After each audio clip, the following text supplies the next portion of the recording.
Okay. Well, I'm ready if you guys are. Did you get up? Yeah.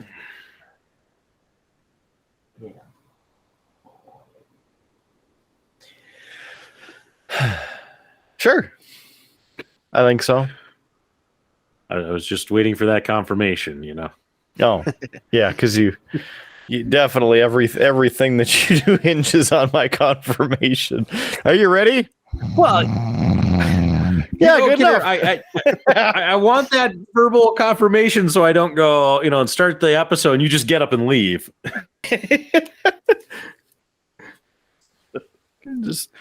I'll be back in between 2 and 20 minutes. We have had those sorts of things happen on the show, so all right. At least twice. Yeah. All right. Pre-show stretch is done. Let's do this. In a world where every Rob, Steve, and Lane has a podcast, two good brothers will try to rise above the rest.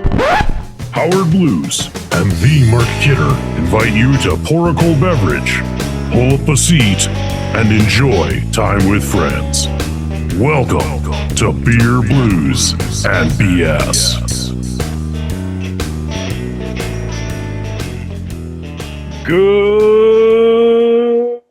evening, ladies and gentlemen, and welcome to Beer, Blues, and BS, the podcast that says, why burn the candle at both ends when flamethrowers exist? I'm your host, Howard Blues, here, as always, with my co-host, the man, the myth, the legend, the Mark Kidder. Kidder, how are you doing tonight? Brother Howard, here we are, another Friday night, ready to roll. I'm doing all right, and I must say with the candle reference there, yeah, don't burn it at both ends. Just throw the damn thing into a fire pit and watch the whole thing burn all at once, because it's much more efficient. Just let the son of a bitch burn. Burn, mother effer, burn. Yes, here we are another week, and it's not just any other week. It happens to be, that's right, before I ask Howard how he's doing, because this ties into it, 1 year on the airwaves, on the television airwaves, for some of you who watch it on television, or on your tablet or PC or phone or other mobile device.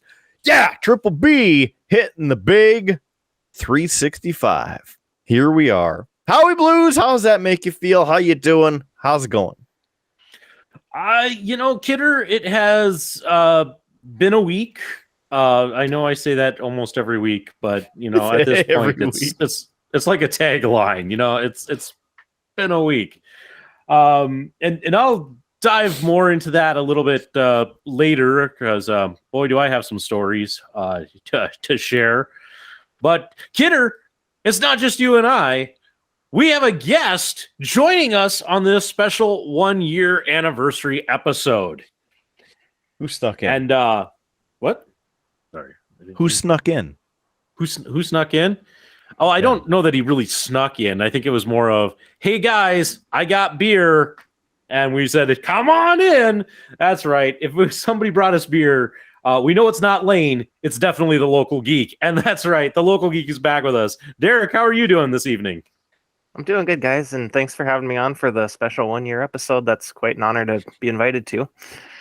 The brewmaster himself on the 1 year anniversary. This is worthy of a drink, wouldn't you say, Howard? You're just excited to get to what's on tap. I'm always excited to get to what's on tap. I think 90% of our audience is excited for us to get to what's on tap, because then once it's done, they're like, well, let's go figure out some cheap plugs. Nah, we don't need that. What's behind the curtain this week? Because that shit's funny. All right. That's enough. One of these weeks I should just, for the time codes, just put everyone as like segment 1, segment 2, segment 3, segment 4, and people could just try and guess which one is what's on tap. I think that's good for people who like to skip around, like Lane. Yeah. But here we are. Anyway, Local Geek is back. The Brewmaster, live and in person. via the internet. So you're coming to us from your bunker again this evening? Yep, sure am. One of these days I'll get the rest of the walls finished down here. I think it's progress because it looks different than the last time. So I think it's just a different angle. that's progress. It's progress. We're happy to have you along for the show, along for the ride, along for this triple B thing for however long we can make it sustainable without going bankrupt. So speaking of that, if you'd like to sponsor the show, beerbluesbs.com. Contact us. You can sponsor the show, maybe even sponsor the What's on Tap segment. Sponsor some beers. Telling you, it's a great way to get your product right here on the show, right here in the audio version for all of our millions of fans around the world listening to the show collectively. So thank you again. And if you would, beerbluesbs.com, sponsor the show. Local Geek doesn't have to. He just keeps us hydrated. I try to bring beer once in a while. So Howard had something to say, and then we both tried to transition. Yeah, Howard's a bit on the struggle bus, but again, we'll get to that later. So Derek, tell us about this tasty brew that we are going to enjoy this evening. So this one, I already got my glass poured here. It is the Abner O'Neill wheat beer that I think I've talked about the last 2 episodes I've been on now. Finally got that done and got it made, and it actually turned out really well. I think it's probably my second favorite recipe I've done completely by myself. Yeah, and I'm excited to give it a try. And I'll say, I actually asked. Kidder asked for me because he was handling us booking you on this episode. But I had asked for a second bottle. I'm planning to share it actually with my executive director since he enjoys beer, and he's got a PhD in history, and it's on maritime history, especially in regards to shipwrecks on the Great Lakes, because he's originally from Michigan. So it was one of those things. He was really excited when he learned about the Abner O'Neill and the fact that we had a shipwreck in North Dakota. So it's been kind of a love of his. So I'm going to share it with him just because I think he'll also find it interesting that how history and some of the work that we've done as an agency has now inspired a beer. And also, Derek, I see your glass and I raised a new one of my own. Oh, very cool. Yeah. I don't think that one was available yet when I ordered mine. Probably not. But it is, because you can get yours right now at beerbluesbs.com. Click on the merch text right at the top of the page. Howard's Cave of Wonder, Terrestrial Radio Sucks, the traditional beerbluesbs.com, Beer Blues BS the show. What else do we have on that? There's quite a few. In fact, there's a Man, the Myth, the Legend pint glass as well. beerbluesbs.com. Howard sniffing it. What do you smell, Howard? I wasn't sniffing it. I was waiting for you to finish that cheap plug so we could cheers and drink. So just wait. Okay. Just waiting on you. Well, let me get this old glass here too. Mine's from the Phoenix PD. So cheers. Cheers to both of you and to Local Geek for bringing us this tasty beverage brewed by the brewmaster himself.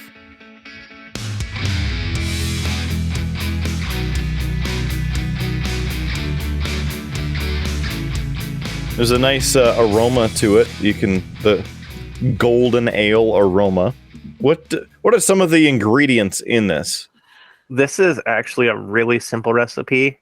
It's 50% wheat and 50% 2-row pale malt, and then Centennial hops. And what makes them Centennial hops? They've been around for 100 years, or could be. Okay, it's just a variety that's out there that is pretty commonly found in a lot of beers. I wanted to just keep this recipe real simple and kind of honor the time that the shipwreck happened in, to not do a super elaborate beer. It's very nice. I mean, I enjoy it. And this took how many weeks to put together, from putting it all in and boiling it to bottling and all that? It took I fermented it for 2 weeks. I was planning to do one, and I didn't get a whole lot of fermentation. So about 4 days in, I dropped in another packet of yeast to hopefully get a little more fermentation going, and it didn't really kick it up. So I let it just kind of go for an extra week, and it fermented. So, I mean, that's what mattered, and it turned out really good, I think. I really like the flavor of this one. I'm trying to think of a flavor profile of something similar, like commercially available, and I'm not really having a good luck of finding it because it's not as overly sweet like a Blue Moon or something like that, but it has more flavor than one of your unfiltered light beers. What would you say there? You're the brewmaster. What would you say, local geek? I'm trying to think of some commercial ones off the top of my head, but I can't think of any. But a Hefeweizen would probably be the closest flavor profile for it.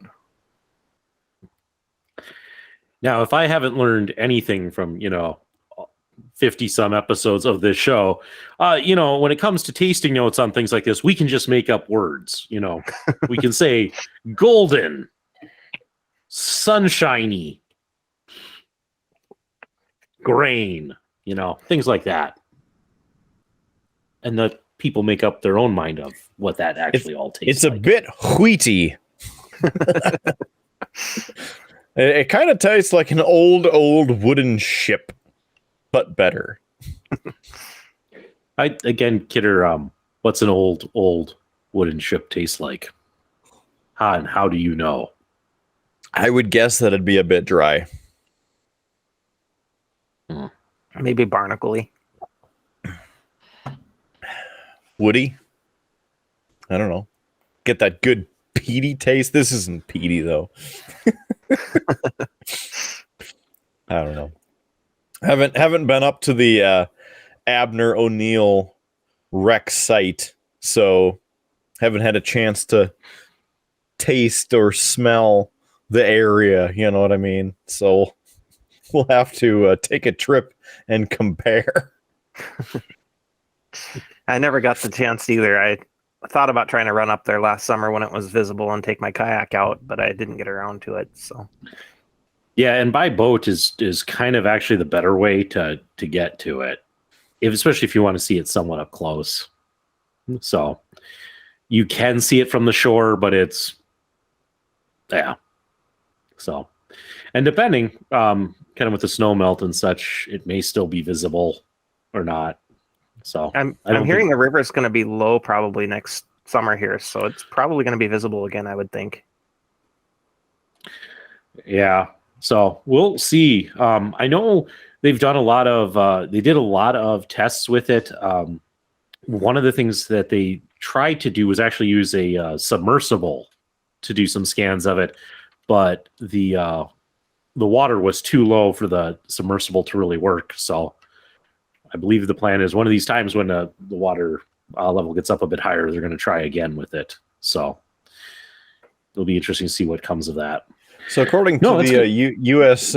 Geological Service and the National Weather Service, for the Missouri River, there will be well below normal flood chances this season. So I'm guessing there hasn't been a lot of snowfall and rapid snow melt in the upper portions of the system. So it should be about normal or about what it is.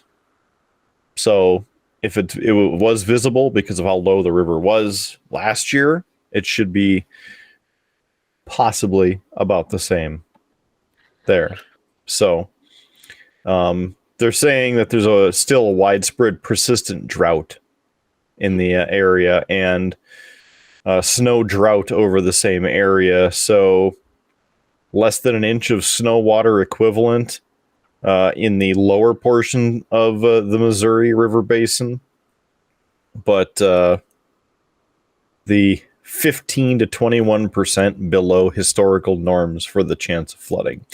Thanks to the U.S. Geological Survey and National Weather Service for that timely update at our 100th episode. Our 100th episode. Kidder, did you just jump forward a year? 100th. I did. I time traveled. He used his TARDIS. I'm done with this already. Timey-wimey, wibbly-wobbly. We're just making things happen here. What is this, episode 53 or 52 or 51? 53. Where are we? Cheers. That's it, Kidder. We're going to have to cut you off. Clearly, you've had too much already. And this thing only came in at like 3.8%. So Goes straight to your head.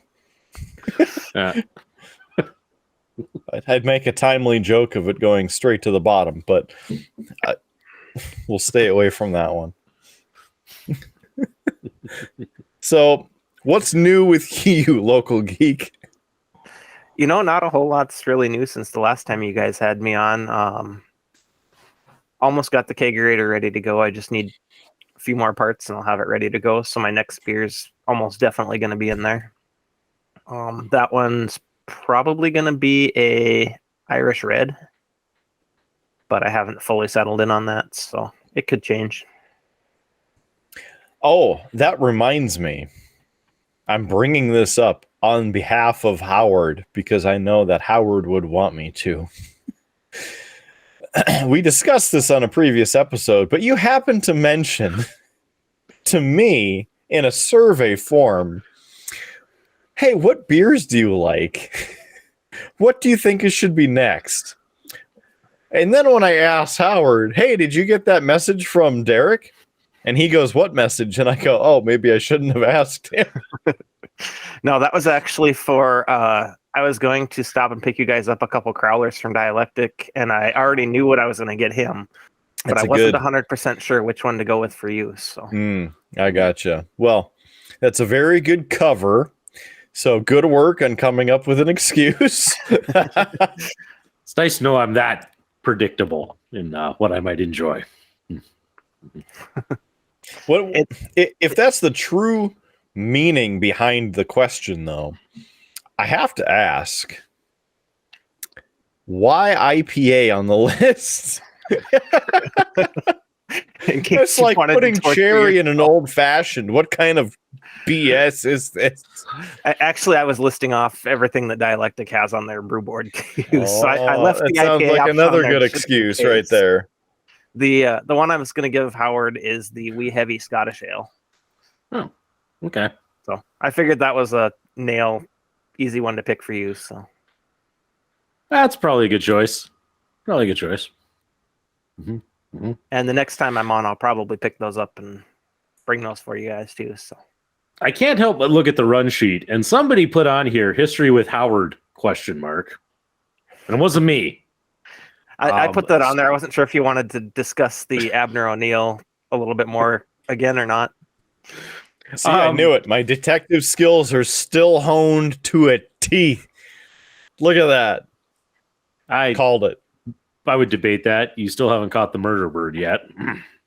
I haven't gone out and looked because it's low on my priority list. If he takes you out at the ankles or the knees, you're still going to be alive, so it's fine. Pecks an ear. You're going to be okay. Maybe a couple days in the easy chair. It's what you need. Some relaxation.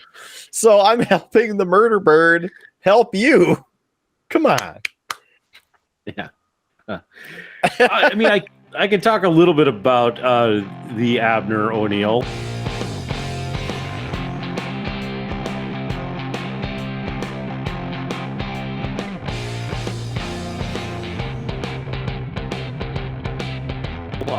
I don't know as much as some of the other folks in the agency, mostly because that one is kind of considered more of an archaeological site.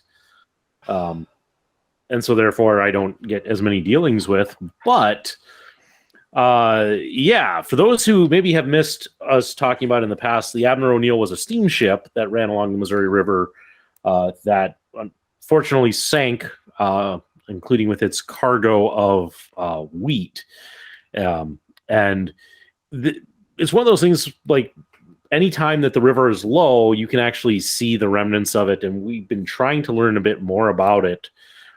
It's a little hard on a couple of things. One was people did find it on their own. And so there are landowners in the area who then went out, like it was their like family outing, go out to the shipwreck in the river by our house, place and stench, which you should never do. In fact, we're actually, as an agency, dealing with a guy who has been going around getting permission to do these amateur archaeological digs around the site at historic site locations.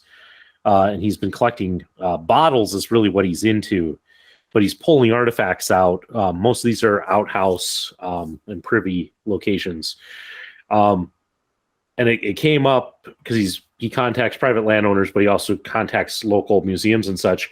And the thing is, according to North Dakota Century Code, it is illegal to basically do an archaeological dig without a permit and being a licensed and permitted archaeologist. So keep that in mind if any of you are thinking, boy, I'm going to go find me some relics and artifacts. That's not good. Derek, I can't help but notice Kidder seems to be cleaning up his carpet. Did we miss something on this? Yeah, I think so. I'm guessing cat vomit, but that's just a guess. Based on being a cat owner myself. Yeah, interesting. It's too bad we can't put the focus over on him. No, we can't. And he muted it, so that doesn't help. Yeah. That's okay. We're now talking about it, so it'll be in the episode. So. Right. but I also note how he chose during the history with Howard section to do this. So it tells me what his excitement level is. But anyway, it's so we've been dealing with this amateur archaeologist, and our executive director had to put out a thing to the North Dakota Museum listserv that basically said, if somebody comes to you and says, I'm an amateur archaeologist, you should refer them to Century Code that says it is illegal to do that without a permit. So, fun fact. But anyway, there were landowners who pulled stuff off of the wreck of the Abner O'Neill. But with the river being low last year, we were able to do some very different things, including flying our new drone over. I believe it has an 8K camera on it. So we were able to get some very, very, very nice high-def initial footage of it. I think they also did a flight with a multi-sensory camera as well. So it'll be interesting to see that footage.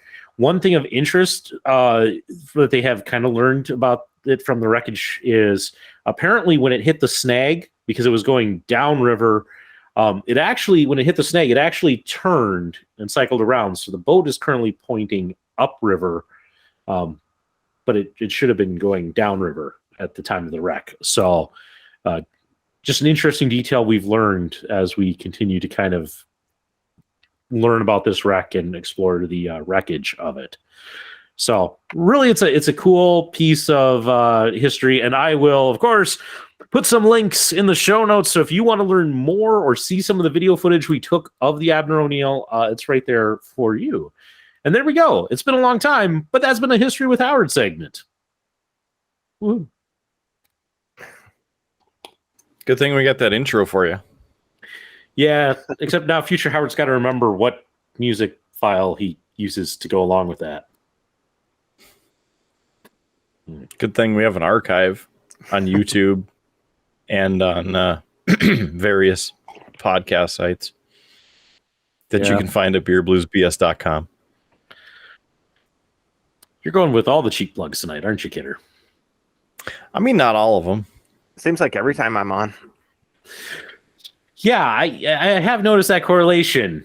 Local Geek is on, Kidder goes cheap plug crazy with it. I'm guessing he thinks that because you're on, it brings in all the views, so he's trying to capture the largest audience with these. Maybe. Unfortunately, the last time I was on, we proved that that's not true. I only have one that I think was in the top 20 episodes. Well, maybe things have changed. I'm not going to go look up those stats right now. That's a future Howard thing if he wants to. If not, whatever. People can look for themselves at beerbluesbs.com. I don't know that gives stat numbers on that. So sorry everybody who just went on a wild goose chase over that. Yeah. Until you see the most viewed YouTube videos. Well, that you could do. Mm-hmm. That you could do. Mm-hmm. Or just watch all of them. Mm-hmm. Mm-hmm. I will say the top 3 are all Howard's Cave of Wonder. I wonder why. Because it's a damn good show and everybody should check out Howard's Cave of Wonder. I was thinking just, good content and popular references. But yeah. I like my answer better, but if anybody is wondering, and I kind of alluded to this, I am not quite in my right mind tonight. Or ever. Yeah. It's been a week. Peter, I talked about this a little bit on our St. Patrick's Day episode, which at the time of us recording this isn't out yet, so Derek will know nothing of this story. But anyway, to remind people of this, a year ago, for St. Patrick's Day, our wellness committee at work decided to have a bit of fun and hid these plastic gold and green coins throughout the employee areas of the Heritage Center. And if you found one, you could turn it in and claim a prize. And I decided to have a little bit of fun, and I found one of these coins, and I hid it away for a year and put a little tiny Post-it note in the spot where I found it that said IOU, and just let it be. And it drove a lot of people in my division crazy because there's supposedly this coin hidden in our division and nobody could find it. There was a lot of looking for it, a lot of frustration and such. So anyway, Kidder, I decided, and this was all I decided back then, that I would take and I would return the coin a year later, but at the same time, I would have it surrounded by a small faction of leprechauns. And I proceeded to go out to Reaper Miniatures and purchase every leprechaun figure they make, which they make, well, at the time that I did this, they made 5.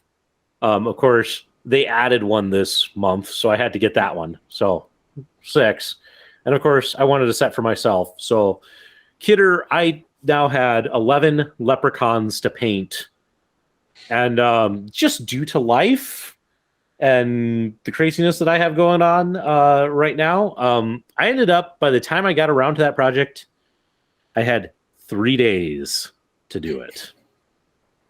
So basically the last kind of 3 days, so Tuesday, Wednesday, was it Tuesday, Wednesday? This will show just how tired I get. It would have been Monday, Tuesday, Wednesday. I spent down here at my painting desk painting these fun little leprechauns. There's Finn drinking a beer. So painted 11 of them. There's him, the new one, which I enjoy, is this lovely fiddle playing one. And those are the big guys. The original Reaper leprechauns were actually much smaller. So much tinier details and all that fun. But Kidder, I was up until anywhere from 1 to 2 in the morning for those 3 nights painting all of these. So I haven't had a lot of sleep this week. And then I finished in time, and I got to my division, AH&P, and I put the coin back, and I put the leprechauns out, and nobody saw me do it. And I'm like, all right, I just have to wait for the email saying that the coins are out and see if somebody finds it. Kidder, the person who's in charge of putting the coins out is our former classmate who's in archives. You'll know who I'm talking about. Mm-hmm. Mm-hmm. Yeah, well, due to the time change, thank you, daylight savings time, and now I have one more reason to hate daylight savings time, our security system was off an hour. So because of that, the door to our division was locked. She couldn't get in. she didn't hide any coins in AHP and put out an email saying, sorry, there are no coins hidden in AHP. So now nobody was going to look there for the coin, therefore rendering my entire joke void. I may have sent her an email saying I was disappointed in her. I think it just has to play the long game now and hold on to it till next year. Well, here's what then happened, Kidder. I was, again, a bit spiteful and sleep deprived, so I may have found another coin. And I may have taken that one. And we might get to repeat this, minus me painting them all, next year as I return that coin. But I told her that she would get revenge. She later found out what I was up to. So that was great. But I may have found some of her other coins. I actually ended up finding 6 in total on Thursday. And I may have relocated some of them to other spots, therefore throwing her tracking system into disarray. What a dick. Listen, I gave up sleep for 3 nights. I was a little spiteful. Is that chaotic neutral? Yeah, pretty much. So, on top of all that, Kidder, and Kidder, you already know about this, but I'm sure the local geek will appreciate this. So, last night I was working to upload the episode that came out tonight, which is our episode 50, and we had a problem, Kidder, with the video, the way that it rendered. So I ended up having to re-render it last night after I had talked to you and after we had recruited Derek to be on this episode. So I started the render over. Premiere said, 1.5 hours is all it'll take to make this happen. I'm like, great. It's only 9 o'clock. It'll be close to 11, but I can handle that. And yeah, 11. That's what Premiere said. Yeah. It rendered it all out, but it hadn't encoded it. And I gave up at about midnight, Kidder, because I had to travel to Mysick today, so all the way up by Williston, and that meant I had to get up at 4:30 in the morning so I could be there when I said I was going to be there. So I went to bed at midnight. I should have gotten, I was planning to get up at 4:30, so I should have gotten roughly 4.5 hours of sleep. I think, if I'm doing my math right. Anyway, Junior got up in the middle of the night, and Lefty tried to get him back to sleep, but he was being very sniffly. He's kind of been having some allergy stuff and such. And so she needed to give him a little nasal spray to help clear that out, which he hates. So she needed somebody to hold down his hands so she could do it. So I got the wake-up call at like 4 in the morning. And yeah, so I'm running, I believe, Kidder, on like 3.5 hours of actual sleep total, plus 7 hours in the car, all of which listening to god-awful terrestrial radio. Let's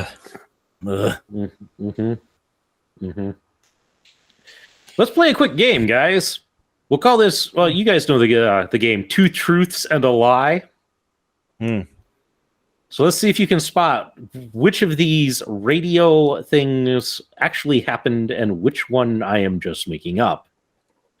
So the first one, all of the classic rock stations, whenever I tuned into them today, were playing ZZ Top. While tuning into NPR, I got to listen to a lovely section about periods and why we need to talk about them more and about the menstrual cycle. Or 3, I got to listen to some of the worst DJs on ever who kept using the same line about the best rock ever, no matter what song they were playing. So which one is the lie? 1, 2, or 3? I will go with 1. That was going to be my choice too, ZZ Top. You would be wrong. I kid you not. I had 2 classic rock stations I got for most of the trip, and each time I'd switch back and forth, they were playing a ZZ Top song. How is that possible? I don't know, but it was one of those things like I'd flip back, and each time I was also coming in like during the instrumental part on it, so I'd be like, wait, is this ZZ Top again? And when you're only on 3.5 hours of sleep, it's kind of one of those ridiculous things where you're like, am I awake right now? Seems too much of a coincidence.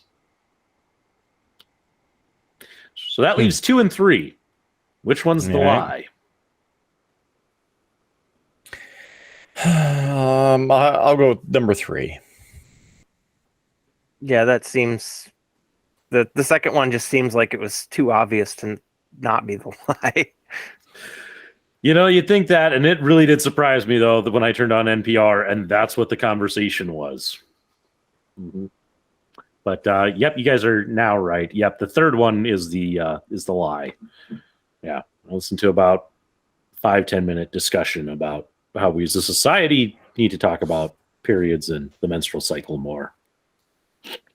It's good to have, good punctuation, and no matter what you're doing.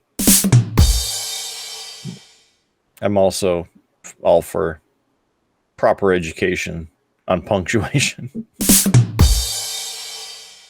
Sorry, I can't. Yeah. I'm tired too, but I don't have any good reason for it. Yeah. So I got back a little bit like right at 7:00 and tried to take a nap. In fact, Lefty was kind of nice. She took Junior out to dinner with her parents so I could take a nice hour-long nap. And then some schmuck called me, woke me up right before I dozed off. I'd have to say it's because some other schmuck didn't text me that he was back in town so I could drop off the beer.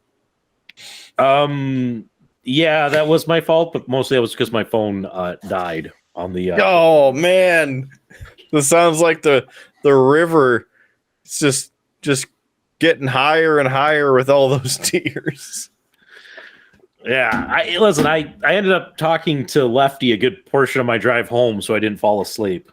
So, but I did see Kidder where some guy was on the side of the road, and it, from what I can tell, it looks like his tire like completely popped and shredded and dropped his car like straight onto the interstate. That was quite. They were out there changing the tire, but like his bumper was off, and it was like, man, you're having a bad day. That does happen. Any crazy experiences like that happen to you there, local geek? Not recently. I did remember though a story. Well, not a story. A thing that happened to me when Howard was giving his little quiz there. There was one time I was listening to Octane on XM, and I don't remember what the song was. It wasn't one I was real big on, or an artist I wasn't real big on. So I changed over to Turbo, and the exact same song was on Turbo. It was like 30 seconds off from where Octane had it. I've had that happen a lot to me because I'll switch between Octane, Turbo, and Rock Bar. So plenty of potential for variety. I don't know how many times it happens where I turn it. It's Rage Against the Machine on Octane. So I turn it. Rage Against the Machine on Turbo. What the hell? Go to some like Rock Bar at ZZ Top. Okay, whatever. Happens again. I have System of a Down on Octane. Flip it. System of a Down on Turbo. Flip it. System of a Down on Rock Bar. Who programs this? Stop with this dumb programming. Get some more tunes. Or you keep going to Lithium, because that's next on my preset list, and you hear the same freaking band as Rage Against the Machine, or then there's Pearl Jam, or the Red Hot Chili Peppers, or something else. Like, play more bands! Play other songs. It's not difficult. How do I know this? Because I was #1 per capita in the country for 2.5 years for doing that. You play other songs, variety. Well, how do you get familiar with the song? Listen to the show every day. I don't know. Yeah. It's not like I didn't know what I was doing.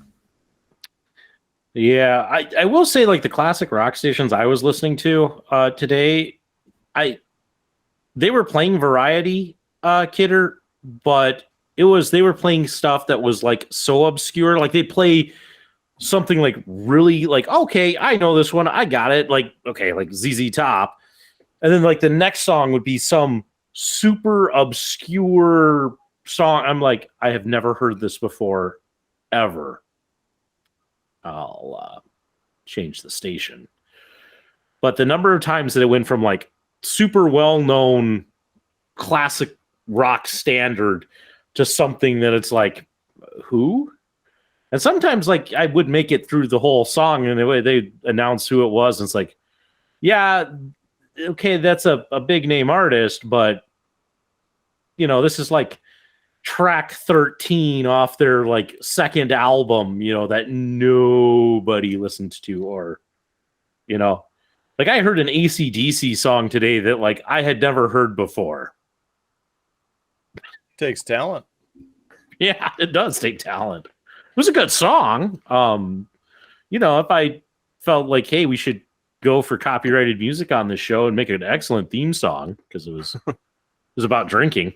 So, but yeah, I'm kind of over terrestrial radio, so I might have to actually finally break down and go get a MP3 player so I can listen to something else on these road trips and such. Kidder audio player, so then you can download some Spotify tracks from the Killer Kidder show.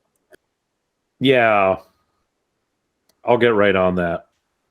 Kidder, I couldn't help but notice you flipping off the computer screen. That tells me either the Sioux or the Avs are losing. You want to give a quick update? All right. I was holding on to it for our hockey update, but you know what? No time like the present.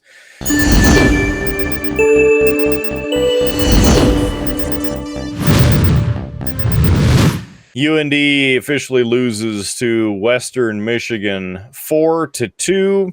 The Sioux had brought it within one, so it was 3-2. Pulled the goalie. The Western Michigan Mustangs, or whatever lame mascot they have, ended up swiping it into the empty net and picking up the 4-2 victory there. So that is in the NCHC quarterfinal tournament, or whatever, Frozen Face-Off. So I don't know if they play again, but they're not playing for the championship, I'm pretty sure, which we already won the Penrose Cup for the NCHC. So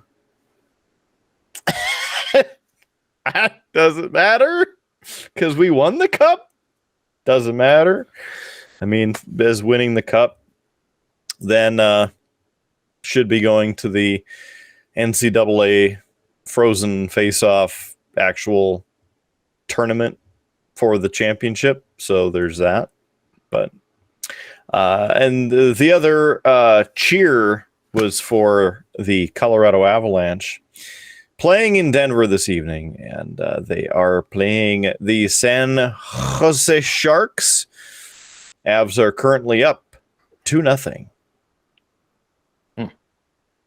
Which is a shame for Farva, because if I recall, Farva's team was the Sharks. Yes. But is it a shame? Because the Avs are winning. Well, it's a shame for Farva. That's what I was saying. Maybe. Meh. The Sharks should always lose. Whatever. Do you want, since we're talking about like breaking timely news, apparently Cody Rhodes has officially signed with WWE. Officially. We'll officially maybe see it by the time this episode comes out. Maybe. Again, not surprising. It's been the rumor for about a month now. So, yeah. Yeah. But now you're jumping around. I thought you were going to give the other piece of information under the hockey update, but Oh, see, that's also depressing. So it's just a depressing triple B sports update because Tyson Jost, our dude, fighting Sioux champion, Colorado Avalanche player extraordinaire for 5 or 6 seasons now, traded off the team. Not only just traded, but to the freaking Minnesota Wild. Yeah. Why? I will say, so it was for a player-for-player trade. And I will also say with Jost, a classy guy, because he had a place in Denver, right? So Jost contacts the dude who he was just traded for and said, hey, I have this place.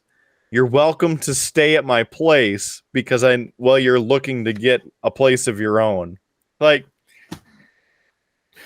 dude just got traded. This is how good of a dude Tyson Jost is.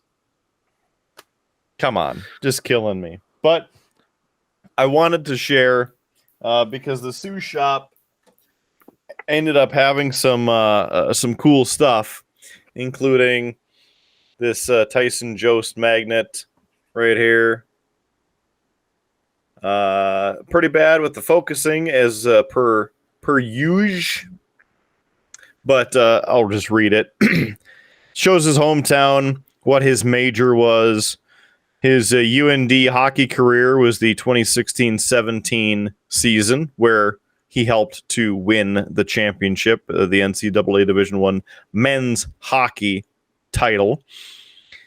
He had 33 games played, 16 goals, 19 assists, and 35 points. And right at the bottom, drafted number 10 overall by your Colorado Avalanche. So there's that.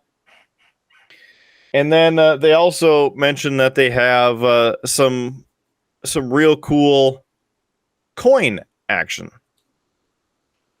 And so again, here's the overall information on the coin itself. Had number 17 when he was with the team, and the mint of the coin and whatnot. And then the coin itself looks pretty sweet too. Which, of course, why would it focus? It's the same picture as on the magnet, but a higher quality. It's not going to. Anyway, around it says University of North Dakota hockey. And then on the back of the coin is the Ralph Engelstad Arena, home of the Fighting Sioux. It'd be really sweet if it focused, but it won't. And then I also picked up Jonathan Taves' coin as captain of the Blackhawks. But limited edition of only 5,000 of them there coins. So happy that I was able to pick up one of those from the Sioux shop. And then there's Taves' information, which, again, trying to focus, right? Focus there. Look at that. Stop. So, really excited about those. But anyway, there's your hockey update. Very disappointing. Apparently, the new guy is supposed to be about the same or better of a player and half the salary as what Jost was making. Yeah, we'll see. I heard some. I did hear some commentary about that, and it does sound like, it was kind of an even trade. And the thought that I was hearing when I was listening to radio was that the reason for this trade, even though they're very similar kind of playing levels and such, is more of an attitude adjustment. Apparently, this guy who was on the Wild was unhappy being on the Wild, and ended up being benched I a couple would of too. times. And so basically I think it was Minnesota was looking to get rid of him, not because he was necessarily a bad player, but because of his attitude, and he wasn't fitting in with their culture, which I think we talked about in a previous episode. They are trying to change their culture, which is why we saw them get rid of Zach Parise and Ryan Suter. So that is part of that, and that's where, and for us, it clears up some room, especially since there's still rumors It's like of $1.5 trading. million in cap space, I think. Yeah, and there's thought that that was being used so we could bring in somebody like Claude Giroux. So The talk It with might him be is a- that he's likely going to the Florida Panthers. Avs are still No. in that trade allegedly, but he's supposed to be going to Florida.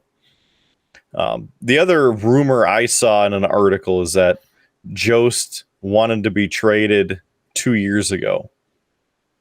And I'm like, really? I mean, the way that he was always hardworking on the team, the way he was always smiling. I mean, I just, he gets smoked in the jaw. His jaw gets broken, and by a puck, mind you. He has root canals to fix the teeth that they could save. He wears the fishbowl to protect his head, and he's still out there playing. Like, clearly you like the team and your teammates. You don't want to let them down.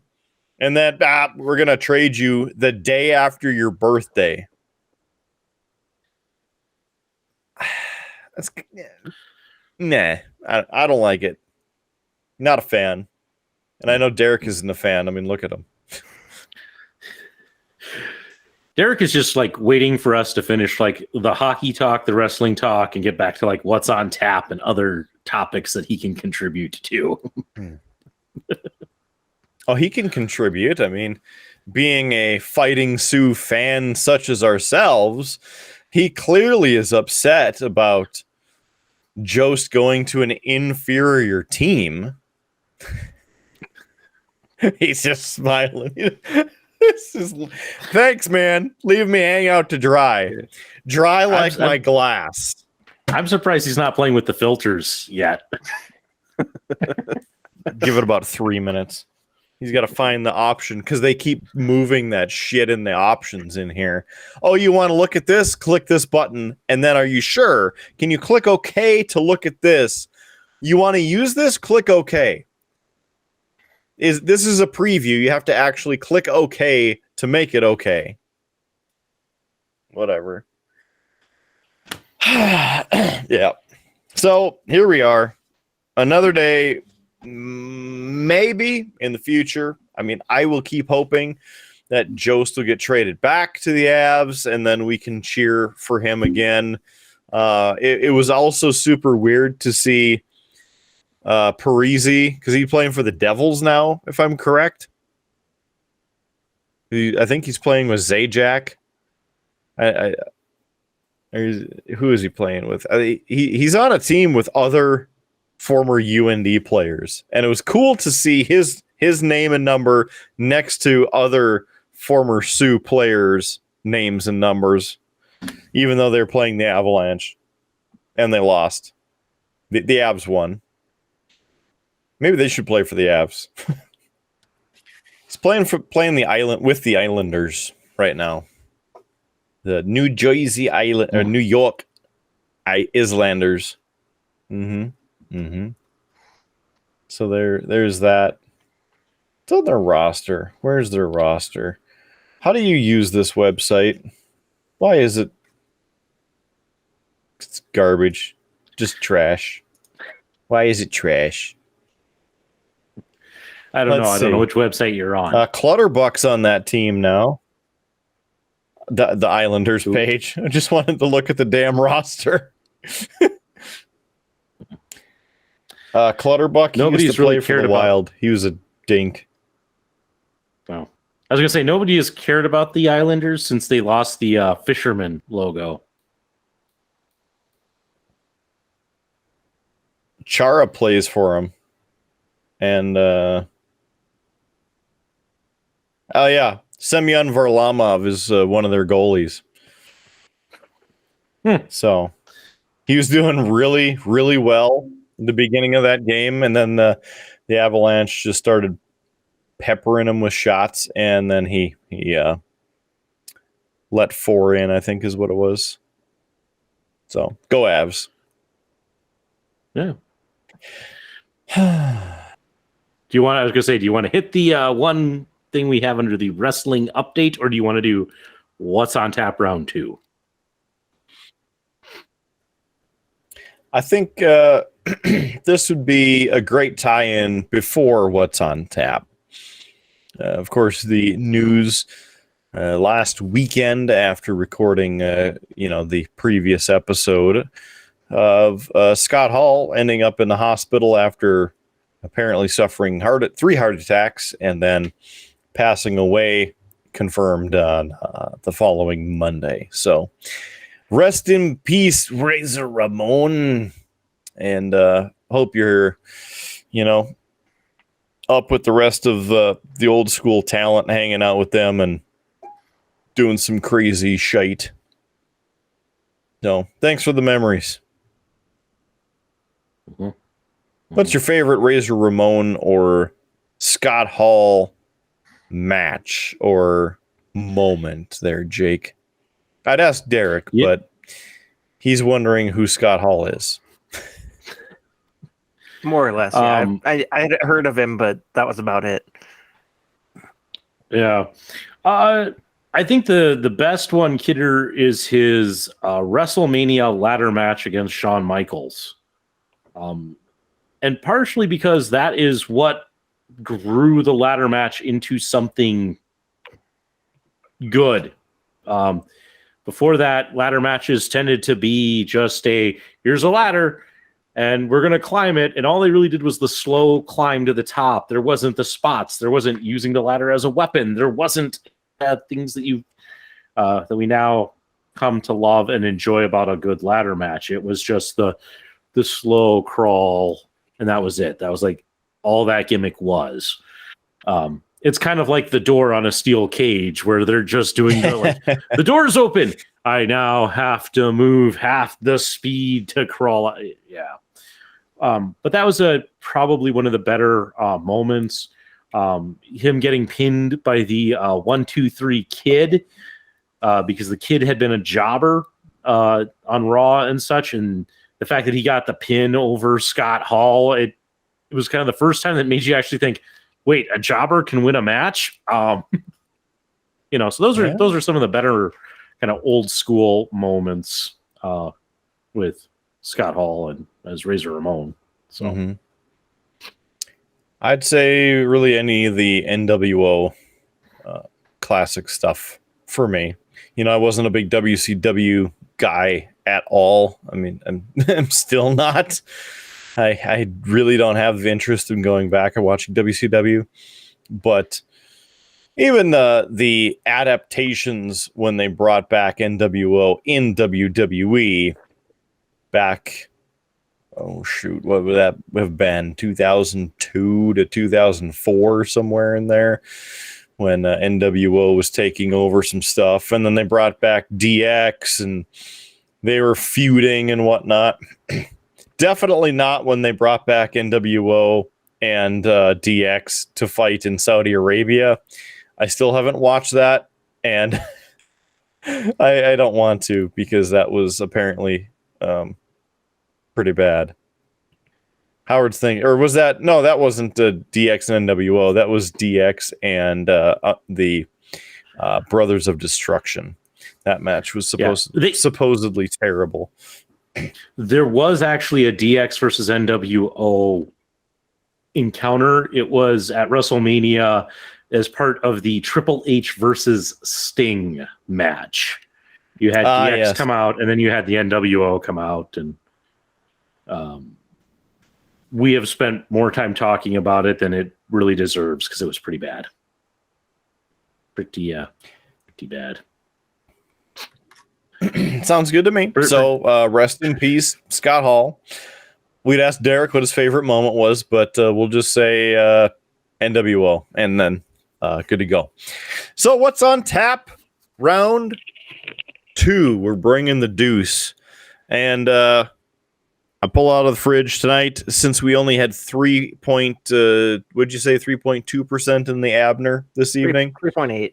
3.8. Okay, well, we're gonna kick it up a notch. I am bringing the vodka lemonade, strawberry and honeyberry, apparently, from Dogfish Distilleries. I know it just does not want to focus on it. There's the nice can with the lemons and strawberries. This scratch-made cocktail is inspired by visits to our friend's honeyberry farm in coastal Maine. We first distill our vodka with honeyberries, then put it with the strawberries and blend it with the house-made lemonade. The triangulation of these 3 complementary fruits makes for a cocktail of unparalleled distinction. Again, Dogfish Head Distilling Company, and they are in Memphis, Tennessee, and La Crosse, Wisconsin, with the Boston Beer Company. Off-centered people drink responsibly. Ready to drink, scratch made to drink, and it is 7% alcohol per volume and 355 milliliters. No other cool things like Ball Corporation or, other interesting facts. So, let's go ahead and pop this thing open. I'm hoping it smells of strawberries. And yep, there's a strawberry. There's a little bit of the lighter fuel and lemonade. There's a nice blend to it. Kind of tastes like gasoline, but that's just maybe the lemon. So, tastes like gasoline smells. It's not too bad. We'll see how the rest of it goes, and I'm sure by the end of it, with the 7% alcohol, that'll help push me over the edge for it. What do you guys have? I think Local Geek has a second Abner, if I had to guess. I sure do. I just filled my glass up. very anticlimactic, but very good. That's okay. Let me save it. Skills, well, let me save you, Derek. I'm having water as my second drink, so that's right. Making this even more. No. Although I do, you'll appreciate this, Derek, because it's in an episode that's not yet out yet, so you haven't seen it. But I ended up drinking 3 Bud Lights as part of the St. Patrick's Day episode because I have a giant St. Patrick's Day mug.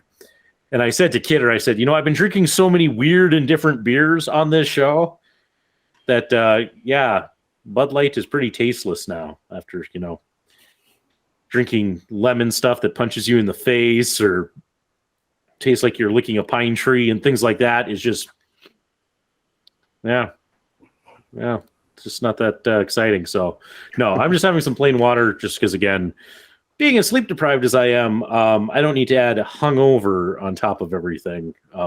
So just water for me. But so I see somebody put Bones on the run sheet, and I was excited to talk about Bones because everybody knows I like talking about Bones. But then somebody put Not Those Bones. So I got disappointed again. But I think you'll still be kind of excited. I actually put that on there because I thought it was something you might be interested in specifically, because I know you were excited about my 3D printer when you were over here. So my wife found this and asked me if I could print it for her. It is a life-size human skull that is held together with magnets. Nice. It's really cool. That is really cool. Whose head? I don't know. But it's 18 different pieces, and it's as anatomically correct as he could make it without the teeth like falling out and things like that. And then I've also been printing little backbone pieces. These ones are not life-size scale, but I think they were like 3/4 scale if I remember right. Interesting. So are you trying to make your own human over there in the like hard way, or what's going on? No, it's just kind of a fun little thing that was out there. The same guy that made the skull made the backbone, so I was like, oh, I've still got leftover white filament. I might as well print that off, and so I've been doing that. And are you using PLA or ABS filament? PLA. Should see if I can find the correct 3D printer format, so then you can print me a phaser rifle. .stl is what I'd be looking for. Ah, okay. STL. Let's write that down right over here. I don't know if I have enough length on my camera here that you can see the filament I've been working with recently that I just bought. It's this shiny blue color. Ooh. Yeah. So how long did it take for the skull to print? Because that's always interesting to hear kind of what the print time is for some of these. The biggest pieces were like the frontal bone and the 2 pieces of the parietal on the back, and those were I think around 10 hours a piece. Okay. A lot of the smaller ones, like the pieces that are inside the nose and the temporals and things like that, they took an hour or less for a lot of those. And then the lower mandible and the upper of the maxillas, that was 2 pieces. I think those were like 5 hours a piece. So it was probably around 24 or 30 hours total of printing. And then it's like an IKEA thing that you would get because you had to put the whole thing together. Yep. With a YouTube video to follow along. There's over 100 magnets holding the thing together. Yeah. Wow. I think there were 70 magnets that are 1/8 inch in diameter and almost 40 that are 1/4 inch in diameter. That is quite the project. So yeah, it was. I think it was in the bonus episode that we did where we brewed a beer with you that we touched on the fact that you had a 3D printer. Kidder was more interested in the flamingo you had on the shelf. We'll have to have you back on when they're ready then.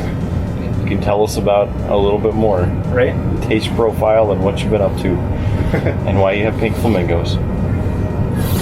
That's what your question is? He's got a 3D printer. Okay, yeah. Why? Maybe that's where the flamingos came from. Oh. Did the flamingos come from the 3D printer? No? I don't remember for sure where they came from. I think they came from Menards. Okay. Well, now you killed that. That could have been the cliffhanger. I know.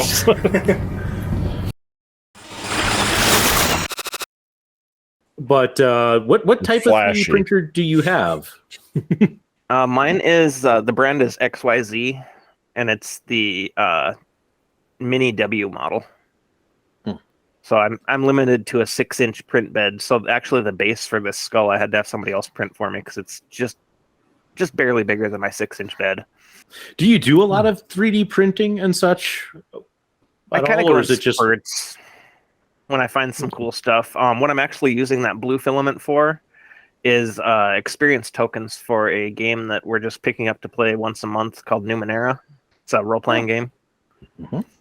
So I figured I'd print off some cool tokens for that instead of normally we just use like a little wood disc. Yeah, okay. Tired Howard can't say it, but it's by Monty Cook, if I recall. Yes, it is. I think I actually have a Reaper Bones figure for it. Oh, cool. I think it's primed up. I just don't think I ever got it painted. Whatever that is. It's a fun game. We've played it before, and then I guess they've revamped some of the rules for it, so it'll be interesting to see what's changed. We haven't started playing yet. We built characters. We play the first Sunday of the month, so the first Sunday of March, we created our characers.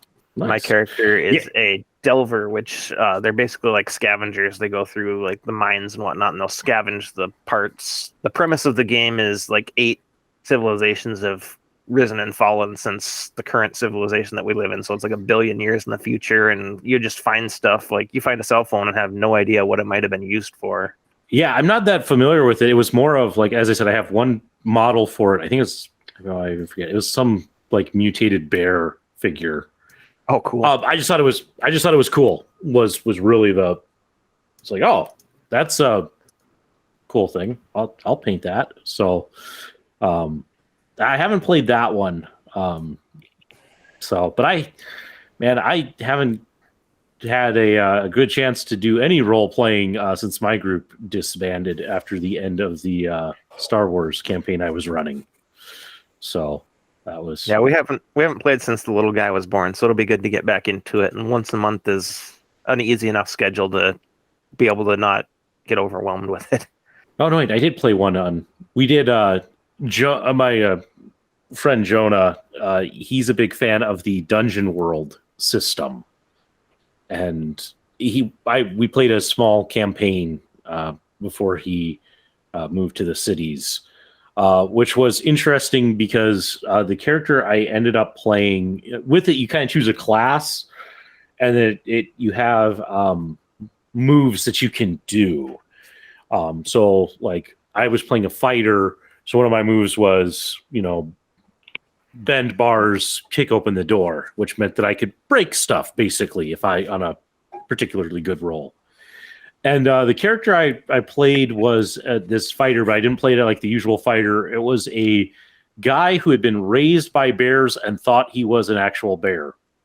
Oh, that's His name cool. was Runt. And so it was just this guy. Like I just role played him like he thought he was a bear, and it was. It ended up having a really Jonah is this amazing creative mind. He's in his spare time, he's an art fabricator. He does a lot of props and cosplay pieces for people. He actually did art direction for a short film and won like an award in every film festival that the film was entered in for art direction. Cool. And Jonah, Derek. But he's such an interesting person to play with because he ran with it, and it turned into this really crazy thing of my character meeting this like great bear spirit, and so then becoming a paladin to the great bear spirit. But then having a huge identity crisis when somebody finally proved to him that he wasn't a bear. It was just an awesome character. I enjoyed playing it to every nice. bit and such. So we played a D&D 5th edition game where one of our characters had a similar character. He was a halfling rogue, and he was raised by wolves, and he'd never interacted with people, so he reacted more like a wolf would than a person. Yeah, it was fun. It was a lot of fun to do. So which was good. But yeah, no, I haven't. Jonah moved to the cities. I moved out to Dickinson for a year, and so that kind of ended my role playing. I haven't had a group since. So someday, when the wee one gets older, I'll have to start him in on it. So definitely, yeah, you'd probably be able to jump into our game once in a while if you had the time for it, and probably once the new little one gets a little older, I'm guessing. Yeah. No, it'd be fun to do. I enjoy it. I've had a lot of great game experiences. I've had a lot of bad ones. The worst one ever. And I'll share this since we already got Kidder kind of bored. I'm not bored. I'm looking at 3D models for phaser rifles because why not? And since you called me out, you did this to yourself, okay? So I gotta go over here. Yeah, here's one of them. Here's one. And this one's actually free to download, so that's not so bad. But there's the whole thing. This is kind of a lower definition model, almost, I would say, just by the look of the pieces. I mean, there's all the pieces. That looks fun. Not really. And then Thingiverse. Huh? Kidder. Thingiverse. Great place to find free Thingiverse, to find STL files that are free. That's where I get most of mine. Well, this one looks better. I mean, $25. Looks better. Of course, this is also the 3D render of it, but so that's the chip module that goes in the side right here of the actual rifle. That in Star Trek First Contact, you see Captain Picard trying to modulate for the against the Borg. So anyway, there you go. Continue. Yeah. Sorry. Yeah. So one of the worst experiences that we had, Derek, and Jonah was in on this one. He had a friend who wanted to DM, and it was his first time DMing. And I'm trying to remember the name of the game, but it was kind of a post-apocalyptic Is it Shadowrun? game. It wasn't Shadowrun. It was a low. It was more indie than Shadowrun. Atomic Highway is what it was. Was the name of the game. And he had been playing with some other folks, but he invited me in, and I created this amazing character who was a Native American shaman who rode a giant mutated bison. Was my vehicle. Nice. It was awesome, and we're playing with this group, and the first time that my character, because being me and being a history guy, I may have access to things like a Lakota dictionary, and so I may have looked up some like insults in Lakota, because I and such. So I was actually speaking Lakota for a little bit of it as with this character and such. It was very cool. But I wasn't a fighter, like had no fighting skills. And the kid who was DMing, he's like, this is the story I want to tell. So the village we were in gets attacked, and I'm like, my character slips out. And I rolled a 20. So I, critical success to escape. And I'm fleeing, but I can't flee because that ruins his story. So he has somebody actually spot me, chase me down, and the person, because I'm a weak character, one-shots me, kills me. Oh, no. We had been playing for maybe 10 minutes, and my character was dead. And one of the other guys who we were playing with was like, you can't kill him. He's the coolest character. He's speaking Lakota. So I got brought back to life. They decided it was not a fatal wound, just for the sake of the game. Nice. That's kind of how Ashley's cousin does usually when he runs a game. He tries to not kill us, or if he does, he tries to not make it a permanent.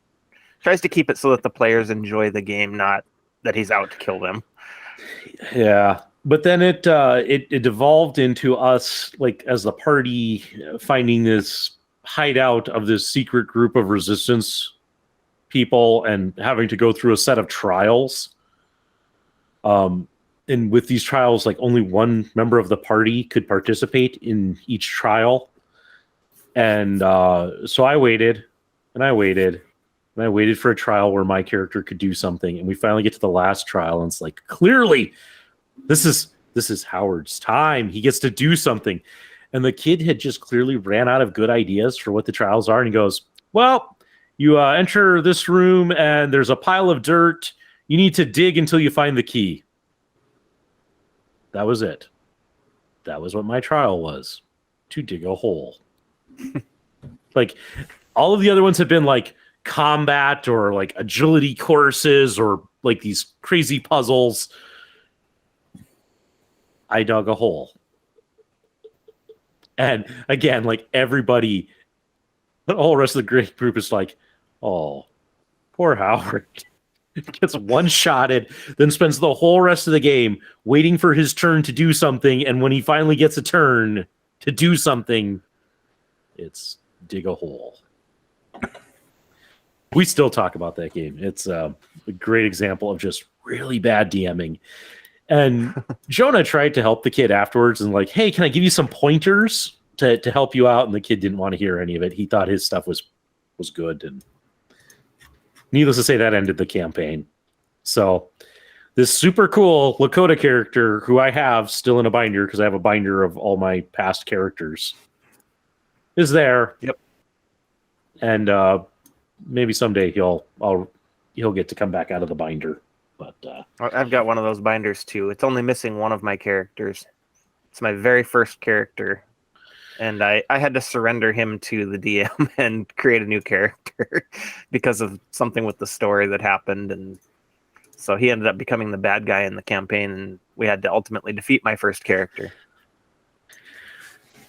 Yeah, I don't have my first character either. The first time that I ever played D&D, and it was like 2nd edition D&D Advanced, was the first one I ever got to play. And we had looked up the rules, and so my character was a Minotaur, because I was big into Greek mythology at the time, and it's like, Minotaur, cool. And got to play several sessions with him, and we were having fun, and then we had a new kid who came in and wanted to DM, and he decided that all of our characters were too powerful, so he sent our characters to hell and killed us all. Oof. And that just ended the party. Like, he put us up against something we couldn't. Yeah, that ended that game. So I don't have that character. I lost that one. But yeah. So fun times. Kidder, did you find your rifle? I mean, I just shared those with you guys, so I haven't made it yet, but it'll look good up over here at some point. Yeah, you'll have to do some painting to get it to look right. Probably, because I can only print one color at a time. So, and I can't stop in the middle and change colors. So each piece has to be one solid color, and then paint it if you wanted a different color. So, speaking of phasers, Star Trek, and things like that, why am I doing all of these transitions? I don't know. But hey, what have we been watching lately, guys? Season 4 of Discovery ended yesterday. Yes, it's finally over for another year. No, I mean, it's basically true. And yes, there was crying again. Yes, there was finally resolution, sort of. But it was like very dumb in the simplicity of it. They got communication with these mysterious aliens this all could have been done in one episode. Like, make it an hour and a half, plenty of time. They make contact and they talk with these aliens, and they're like, "You're killing our people." And they're like, "We're sorry." And then they stop the machine, the little thick giant gadget that they had that was like eating planets for a certain material element in the universe. And they, did what they could to repair the damage in subspace, but they can't bring people back. But with all their technology, they can hold transporter signals in stasis and unfortunately not kill one of the people in there that mumbles. He doesn't mumble. He just like whispers. The love interest of the captain. Just bad. And I looked at, on the internet, because of course everything on the internet is true, and came across a couple articles that, season 4 finale of Discovery is here and again lets you down. And I'm like, oh, I'm not the only one who hates this. So anyway, I thought that was interesting. And then with Star Trek Picard, another not as good episode, but some pretty good elements within it. And I think at least the local geek would be interested because they're using current day tech to be futuristic. So Nice. very cool, and using some 3D printing as well to make pieces to make it look futuristic, but use the current day tech for things. If you're familiar with the whatever model of Samsung it is, the flip phone looking one. Okay, yep. It's about as wide as your standard phone, but it's a flip phone. They ended up putting some modding on the back with the 3D printed material and turned it into a tricorder. And I don't know if they just played a video on the screen or if it was, some type of small basic program that just did things and then you clicked it and it would do something similar. Not sure, but or some sort of a green screen I've seen where they put something over the top of the phone that's got an X in the four corners and the camera's able to impose on top of it. Yeah, it looked pretty good for the resolution, but not saying that wouldn't be out of the realm of possibilities with it. So that's what I watched. I watched Monday Night Raw. I will say, watched Wednesday Night Dynamite, and I know we talked a little bit about wrestling, but the championship match in the steel cage, very good. Very good. Very good. And on top of that, Dr. Britt Baker, DMD, is no longer the AEW Women's Champion, Howard Blues. What do you say about that? Yeah, it's Thunder Rosa. Uh-huh. I saw the news. Mm-hmm. Thunder Rosa.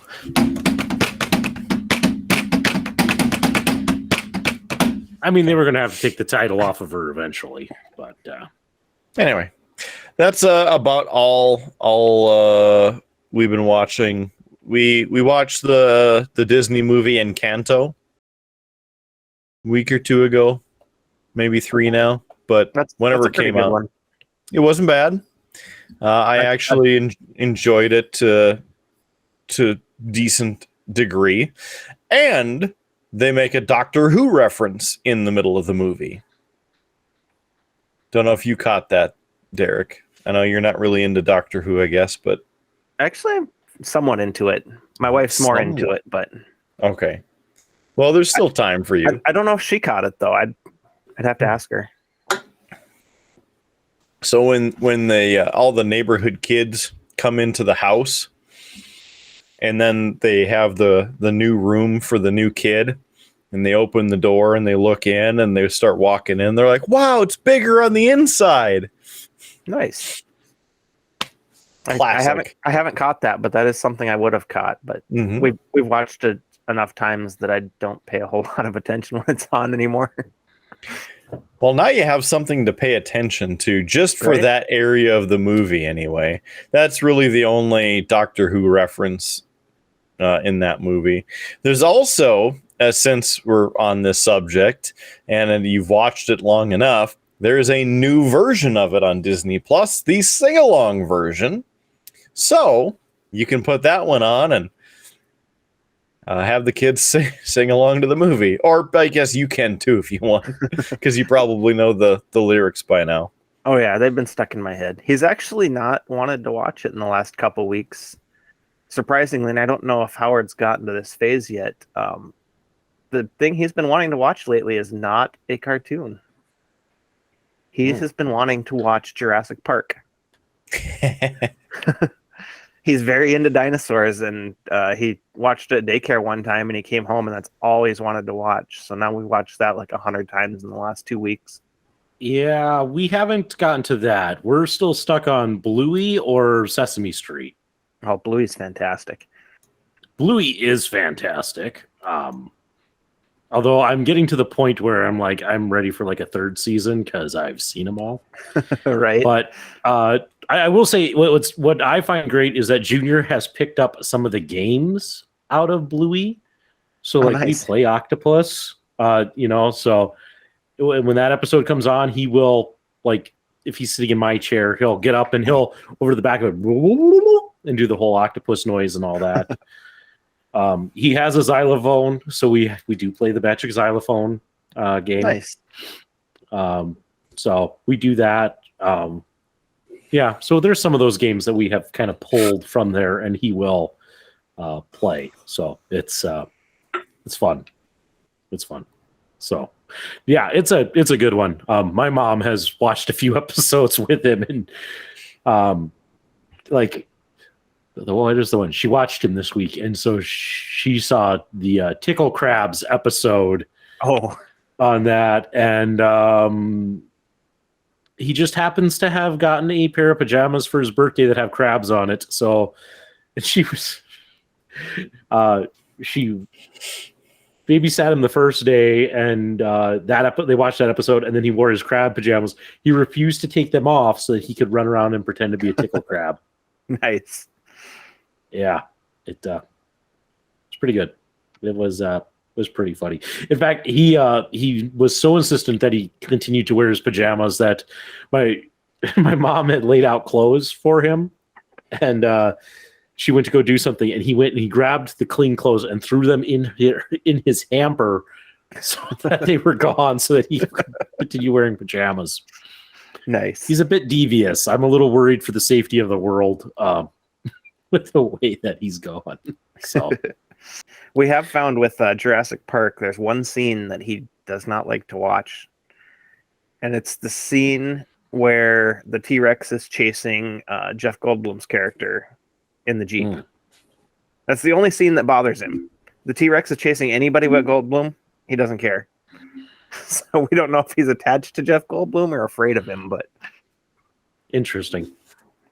I can't say that I've been really watching anything besides Bluey.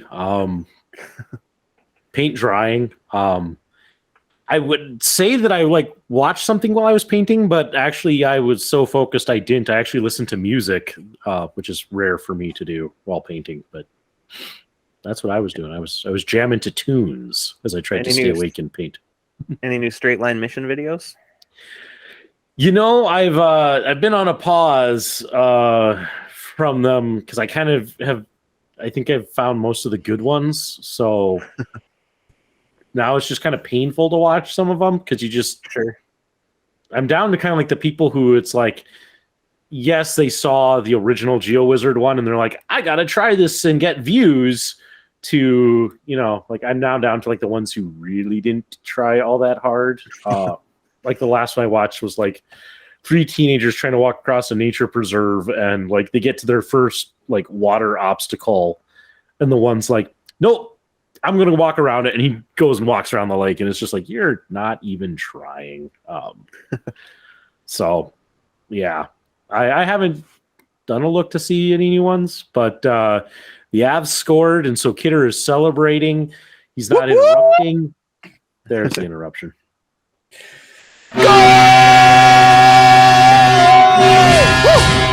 There you go.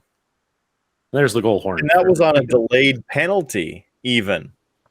Nice. So they hadn't even stopped the play after the delayed penalty. Nichushkin scores the goal again. Good stuff. So, Nice. Yeah. I've been watching a YouTube channel one of my coworkers turned me on to called Wristwatch Revival. It's a guy who dismantles and fixes wristwatches, and he's got like a really awesome camera set up through his microscope and stuff, so you can actually see in pretty good detail all the little tiny pieces, and it's really kind of interesting to watch. Something I could never do. I wouldn't have the patience to deal with those small pieces, but Interesting. I might have to check that out sometime just to see what that looks like. And if you, the audience, want to as well, I'll put a link down in the show notes for all of you.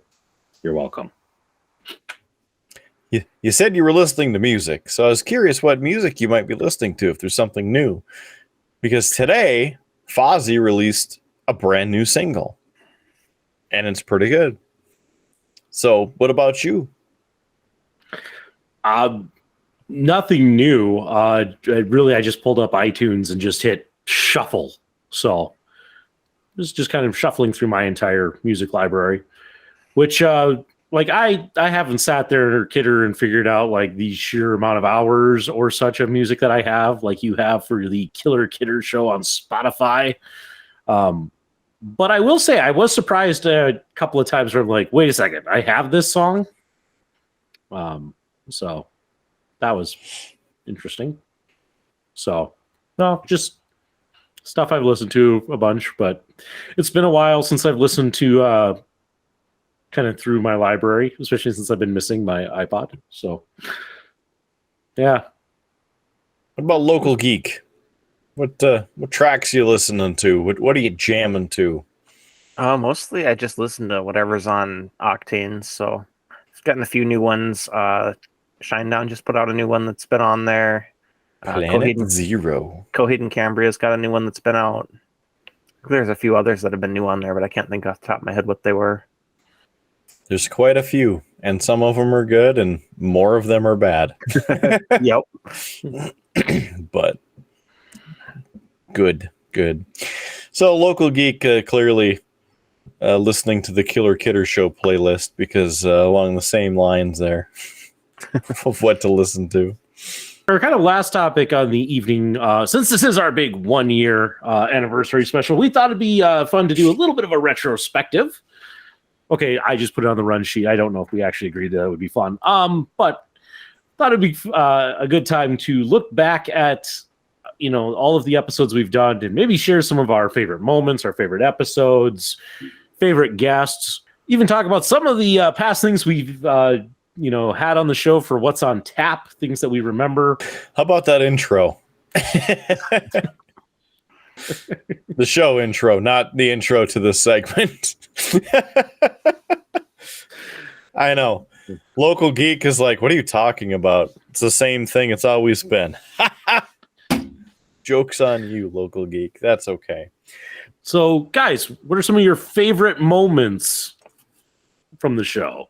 I'll start it off. One of my favorites was the day you guys came over and we brewed the beer together. That was a really good time, and beer turned out really good too, so that's a bonus. On location with the Local Geek, the brewmaster of Triple B, a highlight because it was a beautiful afternoon and we got to watch the making of the tasty beverage we would enjoy about a month and a half later.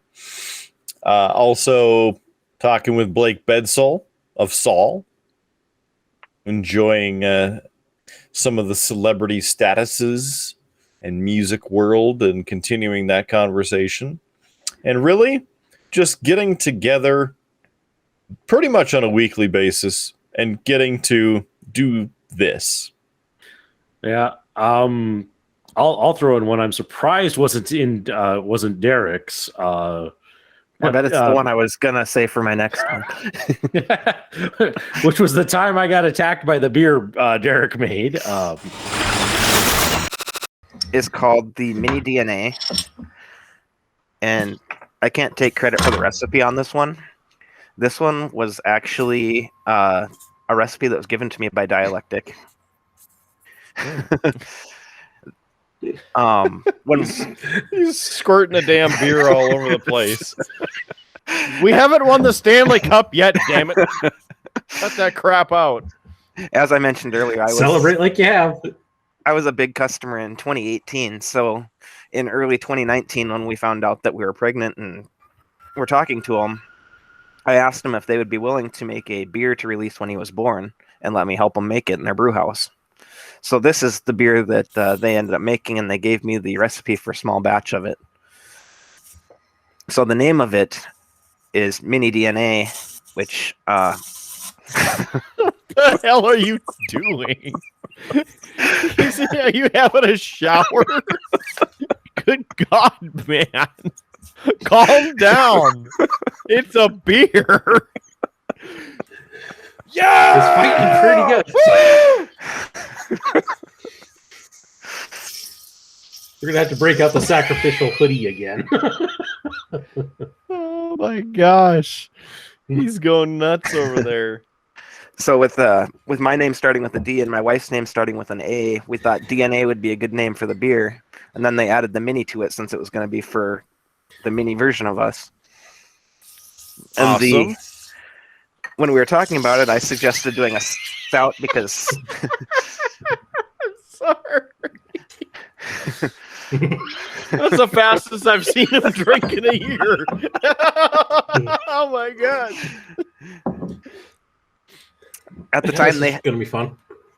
at the time they had That was a classic. That was then followed up by the next one where we had the whole poncho and goggles.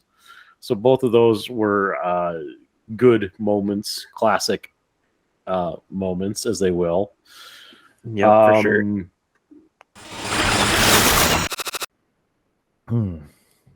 He didn't spit it back all over the screen, so it must be all right. Well, Howie hasn't opened his yet, but I will say that is some very, very nice tasting notes right there. Good job, local geek again. That's why you're the brewmaster of the Triple B. There it is. Good you. job. Fantastic. Yeah. I was going to say, I haven't opened mine, but guys, I am prepared this time to open the beer. I actually have a glass. So, hey, we're good there. There's step one. I have an opener. All right, so step we're good 2. there. I have a roll of paper towels.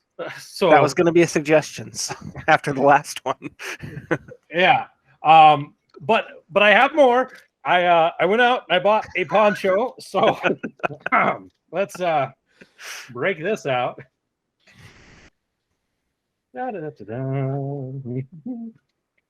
For anybody who doesn't know, if you go back and watch episode 12 of the show, you'll know why the poncho is needed.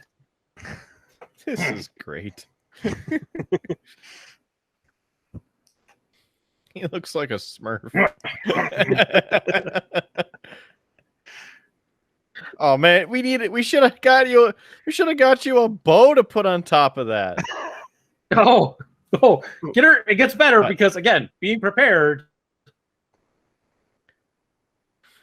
Oh god. Maybe you got the glasses with the windshield wipers on. That'd be great. That would be awesome. Oh, he's humming. Oh, he's got goggles. We have some lovely goggles here. Hulkamania Okay. is running wild on this rain poncho, brother. Listen here, dude.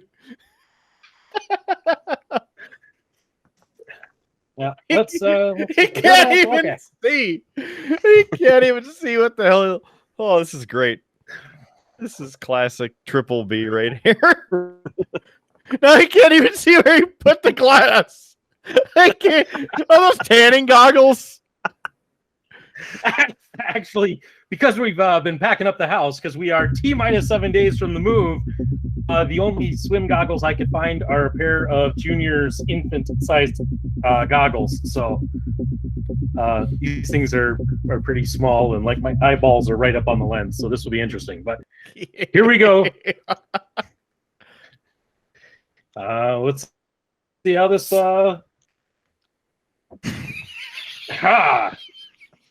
Minimum. Holy crap!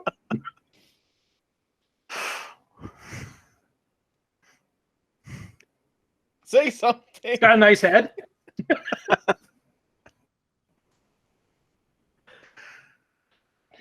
Glad I wore the I gotta poncho. mute myself because I'm gonna laugh too much, and I want everybody to see this because this is great. Yeah. The episode with JS Gunslinger when his phone was going off, I really enjoyed the extended version of that at the end of the episode. With the ghost of Jimi Hendrix. Yeah.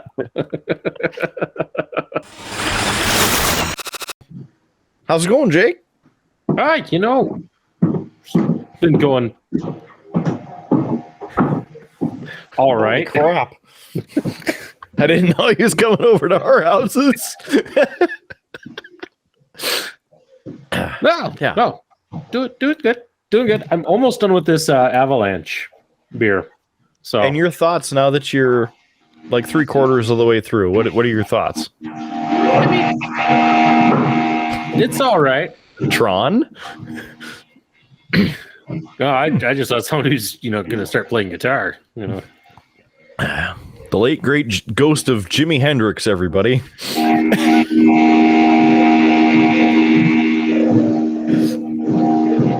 Can you play that one off the one album? Yeah, that one. Yeah, that one. Yeah. Oh, there's some great behind the curtain moments that I like. There was the time that I was changing the run sheet on Kidder because we had put the wrong, or I had failed to change the episode number of the show, and so ended up going in and changing it, and then locking him out of the run sheet so he couldn't change it back. That was a good one. Date or the number as I'm saying that. I'm like, episode 20 is coming. Mm-hmm. Yeah, because we're on episode 18. So yeah, I mean, this wasn't 17. No, this was 18. Oh, We did it said 17 last week. It says 17 on the thing. I have no idea what you're talking about. On the rundown, it said episode 17. That's why I'm so confused. The title Where of the the hell rundown am says episode 18. Who are you? What is this? This is some bullshit. I'm telling you. Here. Yeah. I'm sure the title says episode 18 rundown now, especially since you changed it. Because it said 17 before. I'm going to undo your changes. How the hell trust me. Aha. Aha. Yeah. Why can't I undo? This is some... I'm being censored by Google, damn it. This is crap. Absolute crap. I'm calling shenanigans. I don't know what to tell you, man. It's episode 18. Yeah. Uh-huh. Where's the view mode? Where is this shit? Editing. Oh, I need to use Google Docs more. Yeah. Yeah, you really do. Yeah. Yeah, I see how it is. I just noticed I didn't put the date recorded. Let me fix that there. Oh, what? It's almost like somebody went in and changed the permissions, so you're no longer an editor. I'm being censored. This is bullshit.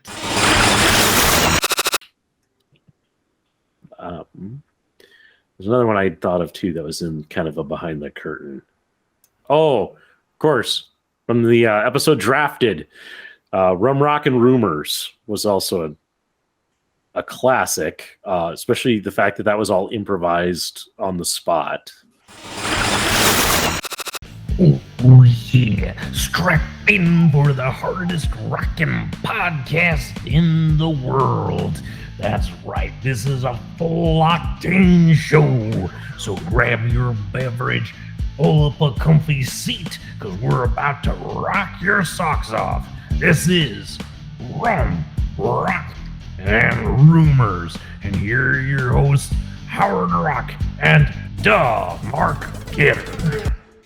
Good evening, ladies and gentlemen, and welcome to Rum, Rock, and Rumors. Here we are, Rum, Rock, and Rumors. What the hell is this anyway? It's the podcast that is clearly a blatant ripoff of a much better Beer, Blues, and BS.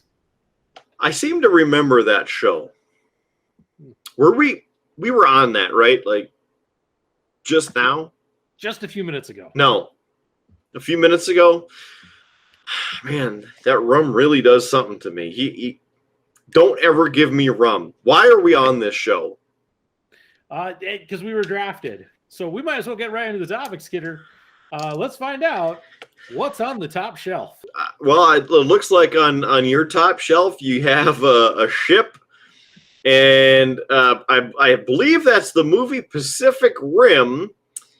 I think I see something Doctor Who and a couple board games. Well, Kidder, we're talking about top shelf of liquor. I have a lovely key lime rum here that I will be consuming. A key lime rum. Actually, the Tequila Dragon has it. I'll have to get up and get it from him. But The Tequila Dragon? yes, I have a Tequila Dragon. So why is there tequila on a rum show? Well, it's not. It's just that rum dragon sounds stupid, so it's a Tequila Dragon. Okay. I hear their show's doing pretty well.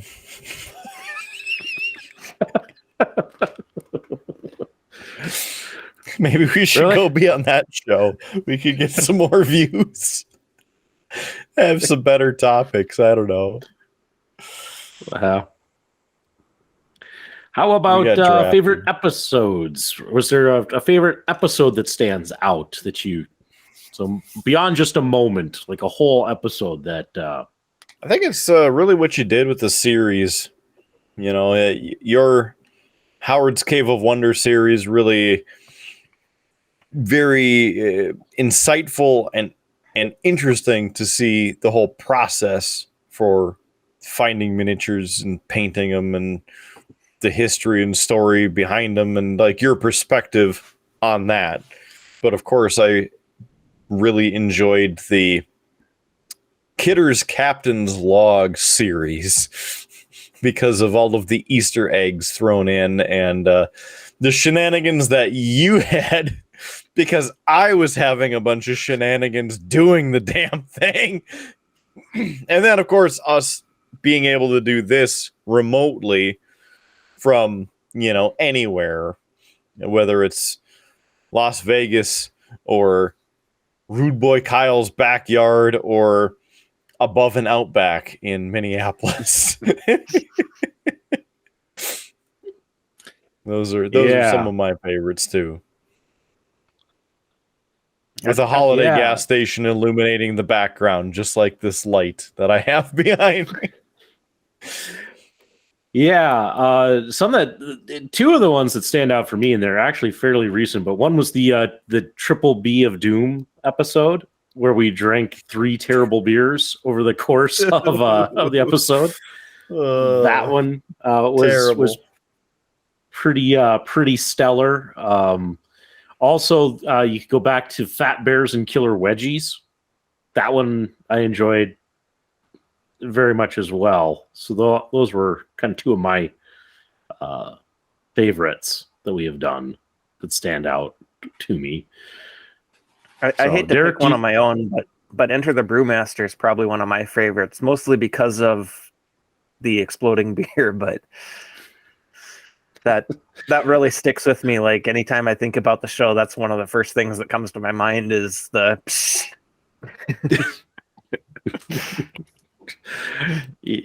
Yeah, I mean, how could you not choose that one? I mean, it has made it that like I appreciate every time you show up on the show and that you bring us beer, but I kid you not, I fear for my carpet now that I'm in my new place every time you bring me beer. Even tonight, and I was up in my kitchen, but I'm like, okay, glass ready, okay, pry, get ready. Oh, okay, yeah. This one's all right tonight. This one I intentionally undercarbonated, so I appreciate that. And actually, I feel like the carbonation on it's just about right where it should be for the balance of the beer.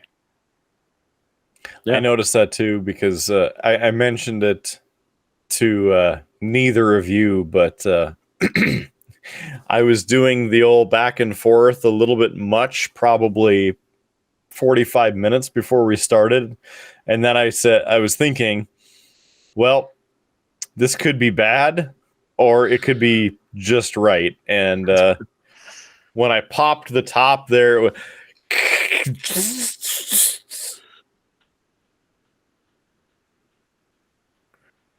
okay, it's good. Like this, I was just waiting for something else to come shooting out the side or something. I didn't want to ruin these quality threads with the number 13 Elwood. Yeah. So, how about some of our favorite guests who've been on? Because as we said, but who are some of the I would favorites? say, for this? of course, Local Geek, because he brings us and makes us beer and talks about it on the show to help fill content for the show. Unlike Lane, who has not brought us beer that he's been talking about for 2 months. I touched on it earlier. Blake Bedsall was a great guest. Of course, Midnight Rocker 101, the JS Gunslinger, Farva. Really, all of the guests on the show, Brother Nico. I mean, Brother Nico and Rubla Kyle are kind of like the co-hosts whenever they want to be a co-host. They're just busy doing normal things aside from being on this show. Playing Lawnmower Simulator. Yeah. So I know I'm kind of biased and it's kind of the cheap cop-out answer, but all of our guests are great guests, and so we have fun every time with everyone just because we don't know what kind of shenanigans we're going to get into for that episode. And that's what I love about it. Yeah. I mean, to me, yeah, it's very much that, having all of the guests and the different perspectives. I mean, that's what made when we did the a new challenger approaches thumbnail. It was kind of fun to pull in all of the guests that I had a good image of and work them in. And there were a couple that got left out, like JS Gunslinger didn't make it on there. I just really didn't have a great image of him. So, I could have got you a great image. You should have let me know. I could have got you a great image. I was on a deadline. That's okay. He gets to be on the extended. Yeah. He gets to be on the extended roster when we go turbo. Hopefully in year 2. So, okay. But yeah, some great guests with that and things. And I also got to say, I didn't put it on here, but Kidder, I do have to say, I have enjoyed some of the new running gags and inside jokes that have been created purely because of this podcast. That wasn't in our kind of normal inside joke things like the no freaking cherry in the old fashioned. The murder bird has become a more regular thing between us.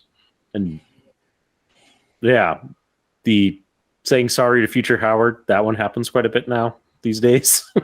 So yeah, lots of apologies toward future Howard.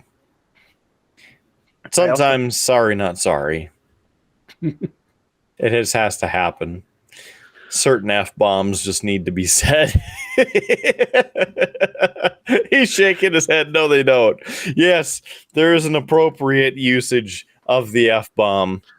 I could just say, buck you and go Bucks or something like that instead. And then future Howard would be like, all right, save me.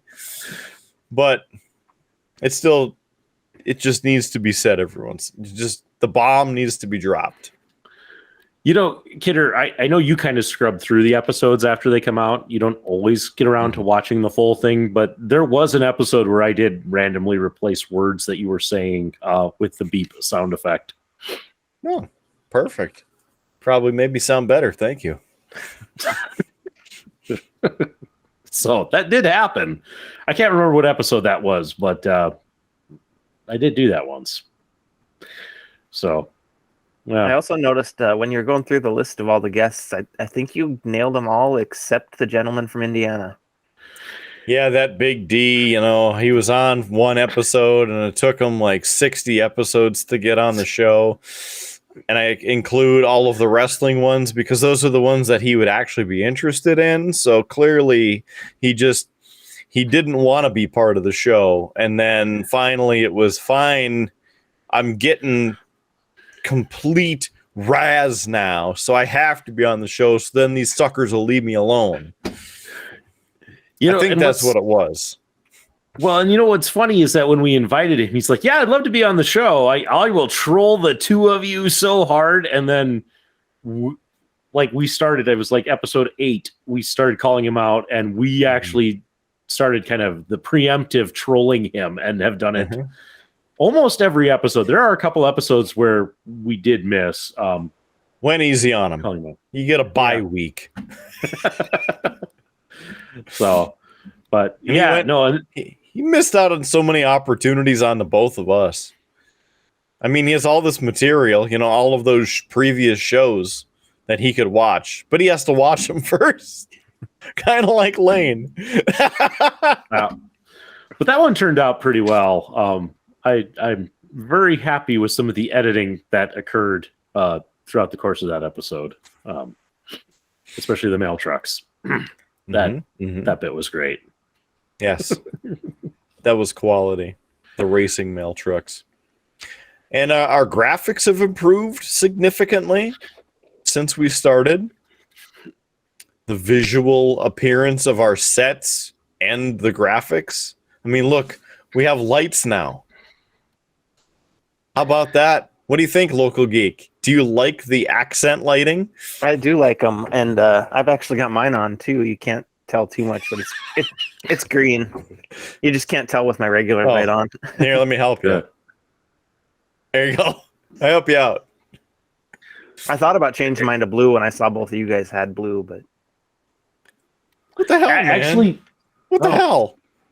So, Kidder, I think it's pretty easy to say that probably our most popular segment on the show, at least the one that everybody says that they enjoy, is, of course, What's on Tap. And so you and I have tried a lot of different beers over the course of What's on Tap. And I think you're the one who added this to the run sheet. But what are some of the favorite ones you've had? And what are some of the ones that you completely regret having ever I wasn't had? I must have been Local Geek meddling again. So I did add that one. Thanks, Local Geek. There's been the problem is sometimes we have 3 of them an episode. I have 3 of them in episode. So then it's like, what do I really like or what don't I like? Some of them, I will say, I really enjoy the New Belgium Brewing Mountain Time. This one, really good as a sponsor of your Colorado Avalanche. A very tasty beverage. And this is a lager, nice, drinkable, crushable lager. Orion's taking a look in there. The standard Shiner Bock, very good. Also the Zing Zangs. Recently, the Bloody Mary and the Margarita. The Bloody Mary mix, man, very tasty. I mean, I could go down the list, but there's just so many good ones. As long as it's not an IPA or not drinking a pine tree, or I don't even really like the super duper dark chewing to drink. But I like a Guinness, so it's a dark beer, but not that dark. I can't really pinpoint a favorite. Been so many good beverages. I mean, obviously the Local Geeks beverages that he's brewed for us with the extra blueberry. That was on point. The extra blueberry. Would you say you have a favorite of the ones that I brought?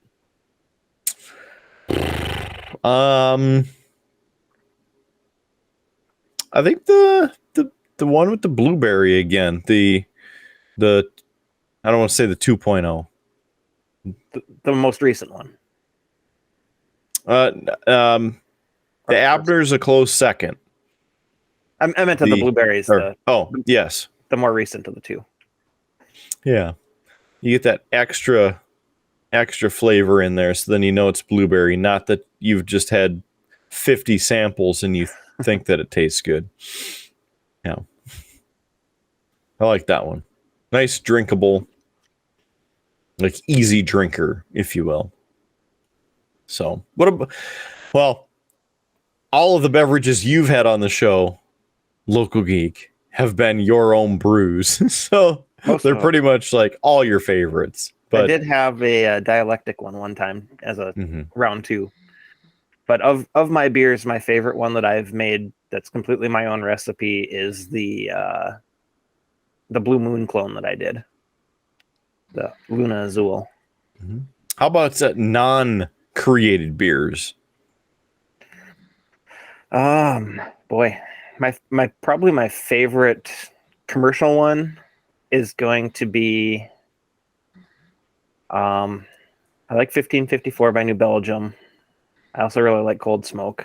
So I would say in general, a Scottish is probably my favorite style.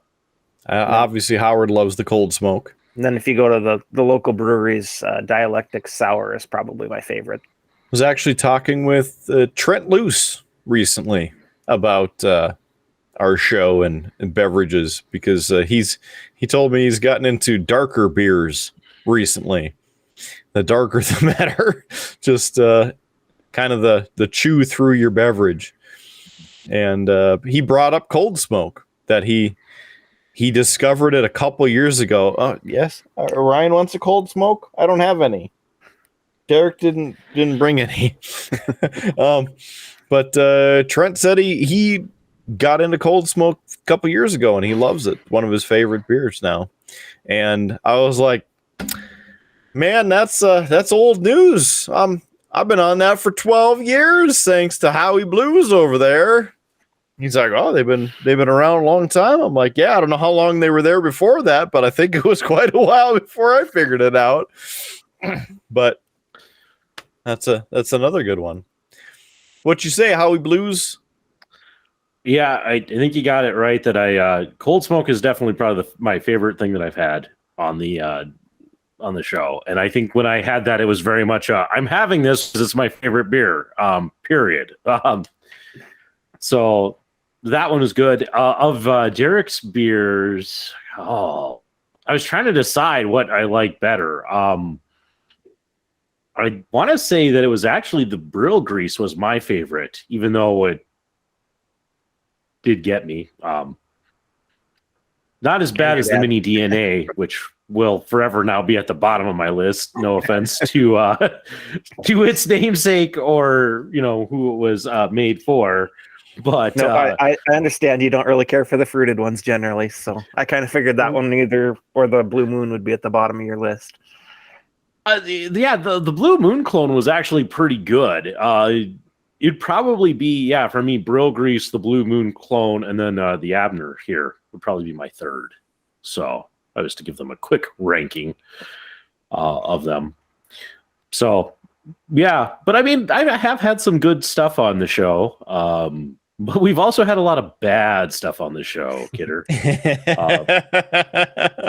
Oh, it makes me want to cry. Yeah, I mean, of course, there was the Triple B of Doom, where we had those 3 seasonal beers from Shiner that I think we barely made it through. But we saved you from that one, Derek. Yep, you did. Yeah. I still haven't seen Lane's review either. Yeah, I haven't even heard it. I think you forgot. He's just disappointment. There's the one, and it's on the episode that just came out. So Derek hasn't had a chance to see it yet, but for episode 50, I drank a fantastically bad beer called Yummy Bear. That was a bad decision. And such. And of course, Kidder, no list of bad beers would be complete without the Natty Light seltzers that you drank voluntarily. I had to lose a bet. Speaking of which, though, Kidder, I do know you left that Natty Light seltzer in my fridge. In the infinitely famous words of Shaggy, wasn't me. My revenge will be swift and painful. Sounds like trespassing to me. So I think one that needs to be added to that list would be the Four Loko. I'm trying to think of the reasoning of why I grabbed it and then said, I need to drink this with Big D on the show because he's going to be on the show. And I don't know what the reasoning was. If the can was red, white, and blue, like a taste of America to salute his service to our country, or if it was the straight alcohol content to blur out what he was going to say, or just to make me forget about the week that I just had. I'm not really sure why I was like, Big D's going to be on the show. I need to get this. But that happened, and that's there. Derek, I know that you have not necessarily had a bad beer because most of the beer... well, actually, you did have a bad beer on the show. You did. Now that I think about it. Yeah. That one was truly a bad beer. That one, yeah. I remember that. Yes, you had put on there that you were going to take one for the team and live up to the bad beer on the show. So, but unless anybody's got any last thoughts, got any last words? I do notice in the background there, I think, Kidder, that I see your gift that I gave you guys for your 1 year anniversary. Mm-hmm. Yes, that's something I wanted to point out before we wrapped this thing up tonight, that the local geek was kind enough to not only bring beer over tonight, but he also gave us our very own 3D printed beer bottles. So I should have dropped both of them off with Howard, because then he could paint it and make it look cool. But the bright yellow bottle looks fine on the shelf. It's very noticeable next to, and I had to laugh at this because I got this card as one of the free cards from my Upper Deck collection that I have online for free. We were talking last month about Brad Marchand being suspended, and it was one of the free cards that I got. So Brad Marchand's been chilling back here with the Frozen 4 2016 patch and the CM Punk, and now Tyson Jost, various things, and the Fighting Sioux metal medallion there on the speaker stand. Yep. And if you're wondering where my bottle is, Howie Jr. immediately claimed it and would not give it back to me. So yeah, it's wherever he's got it. So he's too young to drink. He literally, Kidder, because Kidder dropped over the Abner O'Neill and the 3D printed bottle, and I set it on our dining room table. And I kid you not, as soon as Howie Jr. Was down and mobile on his own, he just immediately beelined for it and grabbed it, and it was his. I don't think he put it down. I had the same problem with them here. My little guy kept wanting to play with them. Yeah. So I may get my bottle back at some point. But Kidder, I was planning to paint mine at some point. So, if you do want it painted, just we can work that out. Mania is coming up, and we have 2 days of the most stupendous spectacular of sports entertainment history. Yeah, I almost made it. So there's that. Any other last 1 year anniversary thoughts? Going once. The post is up. Facebook page is growing. If you haven't yet, please join us at facebook.com/beerbluesbs. We'd love for you to join the Beer Blues and BS community. Well, I will say, Kidder, hey, we've made it a year. It's been a lot of fun. I know you and I have a lot of fun stuff left to do with this show. I know you and I have guests that we have yet to have on this show that we've wanted to get on. And I know, because you mentioned it while you were over here, that we have some folks who have been on the show who want to make return appearances. And so hopefully we will get some of those folks joining as well. It's been a lot of fun, and we have done this now for a year. We have, I think, only missed 2 episodes in that entire time, and killed our buffer just a wee bit during that. And Kidder, knowing the timing of when this comes out, this is actually probably my last episode for a little bit. So, because by the time this comes out, we will be right around the arrival of my new child. So I'm going to be taking some time off of the show and such. So we'll work out probably what will happen with that. I know Local Geek volunteered to co-host. And you guys might have some of our other guests co-host for a while until I'm able to return and such. So I'm going to miss it. I'm going to miss the, getting together every Friday and talking shenanigans and all of that and such. So with that, and that, interesting, maybe sad, maybe exciting bit of news, Kidder, we've been talking for quite a while. It's time we wrap this up with some cheap plugs. Man, okay. Well, first of all, thanks Local Geek for joining us and for the tasty brews once again. Really appreciate it. You're welcome, and congratulations again on your 1 year. Yay! we made it somehow.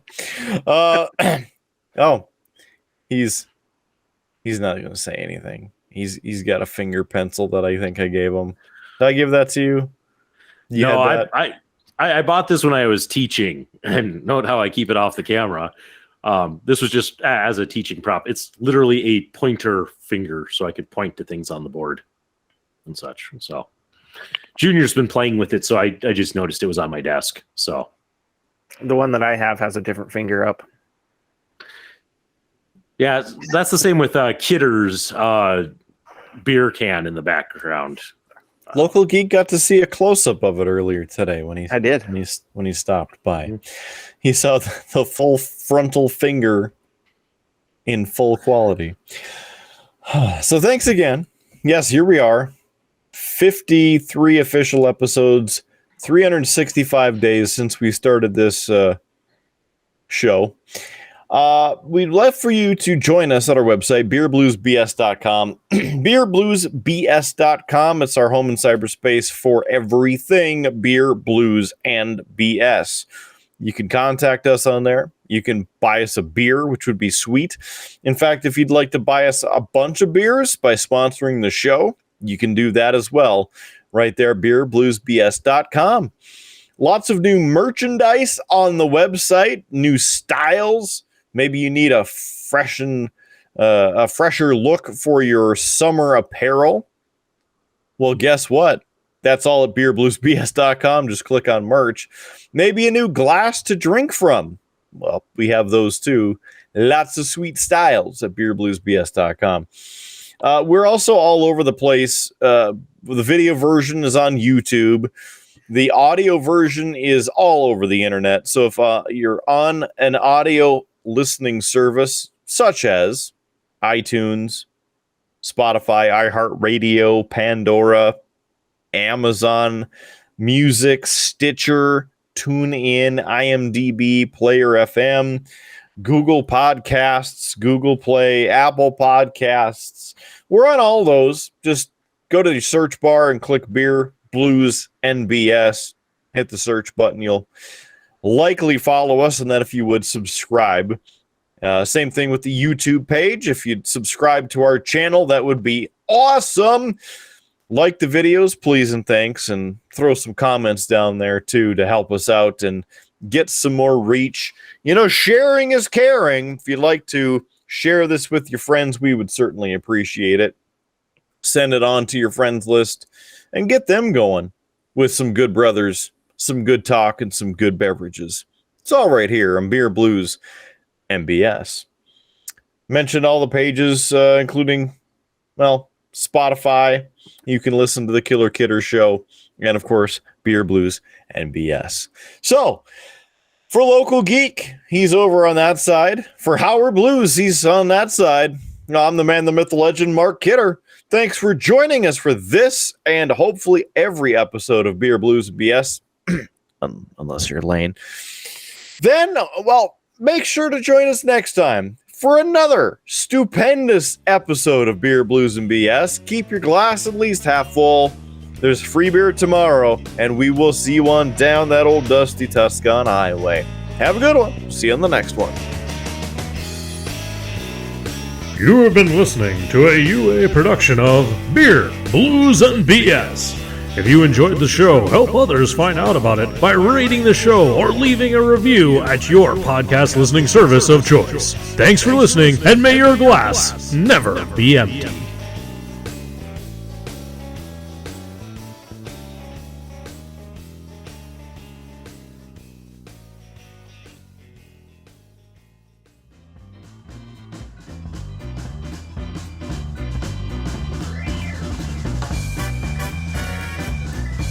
UA Productions presents A Glimpse Behind the Curtain.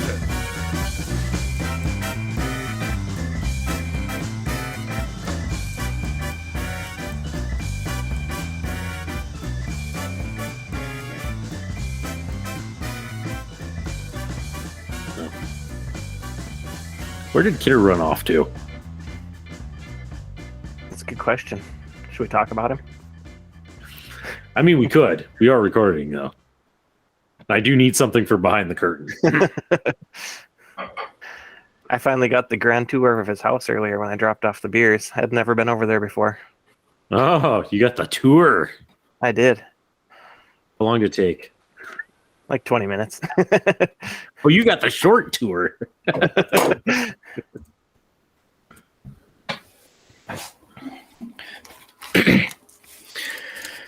I was worried for a second because both of you were frozen. Oh, we were just talking about you. That's fine. It's like the people with the P-Rock.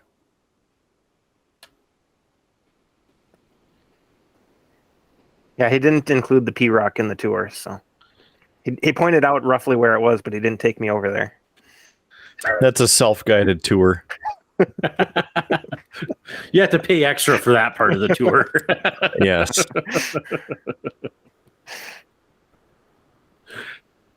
17 and up. Good evening, ladies and gentlemen, and welcome to Beer, Blues, and BS. I'm your host, Howard Blues, here with my co-host, the man, the myth, the legend, the Mark Kidder. Hey, that's still me. I mean, whether you knew it or not, that's still me. You know, Glad to start up this little thing here that we call, I guess you could call it a podcast. And I've been out of it so much, I'm sitting here bashing my microphone. I don't even have a position right, but check this out. I got the old KRD and Eyewitness News 8 on there for the old stream. We got the KRD and Eyewitness Weather Now stream, keeping you up to date 24 hours a day, 7 days a week. Howie Blues, I think, maybe one of 5 subscribers. And they're all other, the 4 others are alias accounts from Howie Blues.